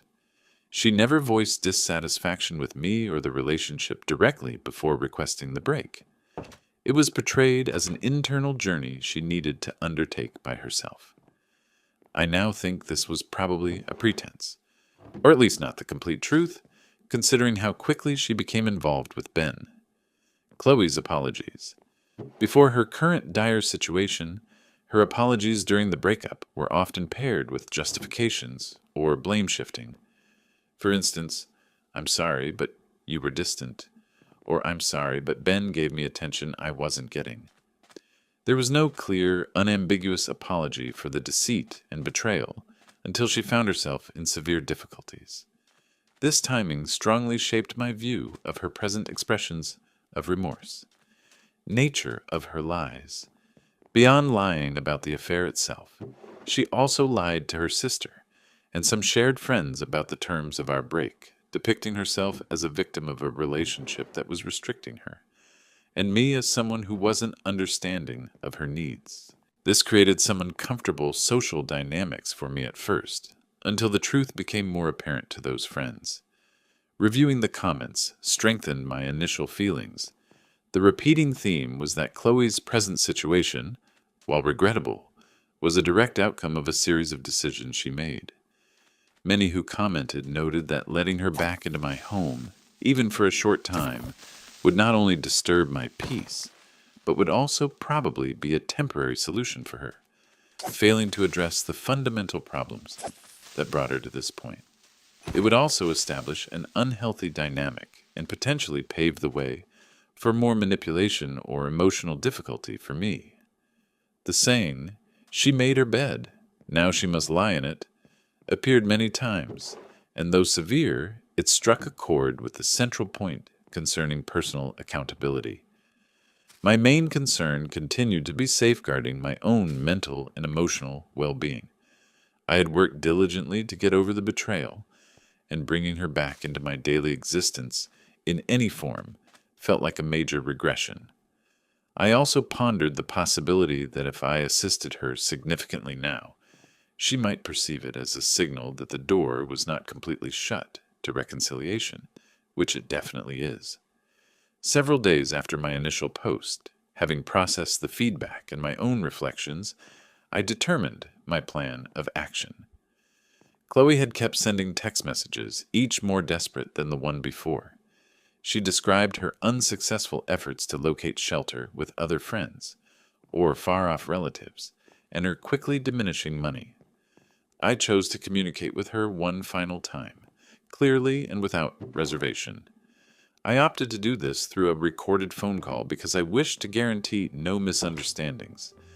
but I also understood I had to keep it concise and direct to prevent being pulled into a prolonged emotional discussion. I called her. When she answered, she sounded instantly optimistic, which made my message more challenging, yet essential.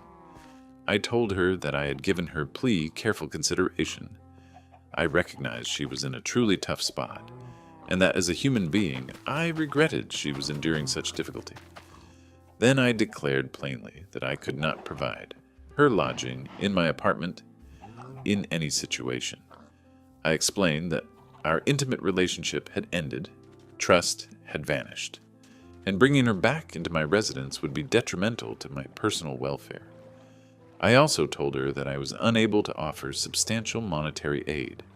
I explained that I believed her present situation stemmed from decisions she had made, and while I felt for her predicament, I was not accountable for fixing it on her behalf. I recommended she keep exploring all available social services, assistance groups, or any relatives she had not yet contacted. I did propose one very minor detached action.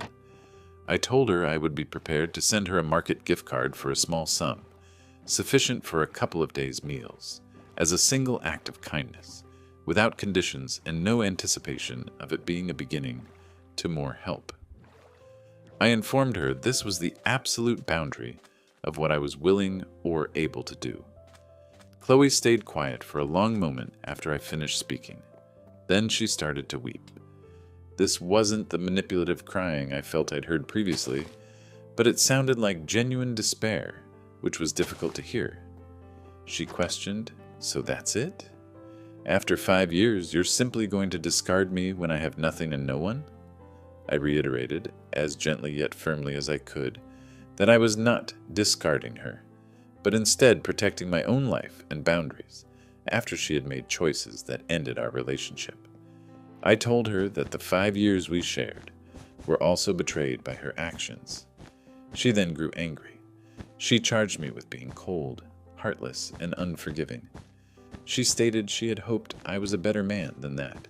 She brought up particular instances from our past where we had supported each other, attempting to use them as leverage. I did not engage in arguing about the past. I simply declared that my decision was final. The call finished with her abruptly hanging up on me. A few minutes later, I got a barrage of text messages filled with anger, accusations, and guilt-tripping. I read the initial few and then decided not to read any more. I did not respond to them. As per my offer, I did purchase an e-gift card for a local supermarket chain and texted her the code and PIN with a simple message, as discussed. "I wish you the best in finding a solution." She did not acknowledge receipt of the gift card code via text. I observed a few days later, using the gift card's online balance checker, that it had been completely used. I also notified the mutual friend who had earlier reached out to me for Chloe of my decision and my reasons, requesting that they respect my stance and not serve as a go-between going forward. This friend voiced disappointment, but mentioned they understood. Immediately after that concluding discussion, I experienced a mix of emotions. There was a feeling of sorrow that a 5-year relationship had concluded so painfully for both of us, even though she was largely accountable for its end. Yet, outweighing that was a feeling of relief that I had remained firm and safeguarded my boundaries. The circumstance was upsetting, but I was aware I had made the correct choice for myself. Update 2.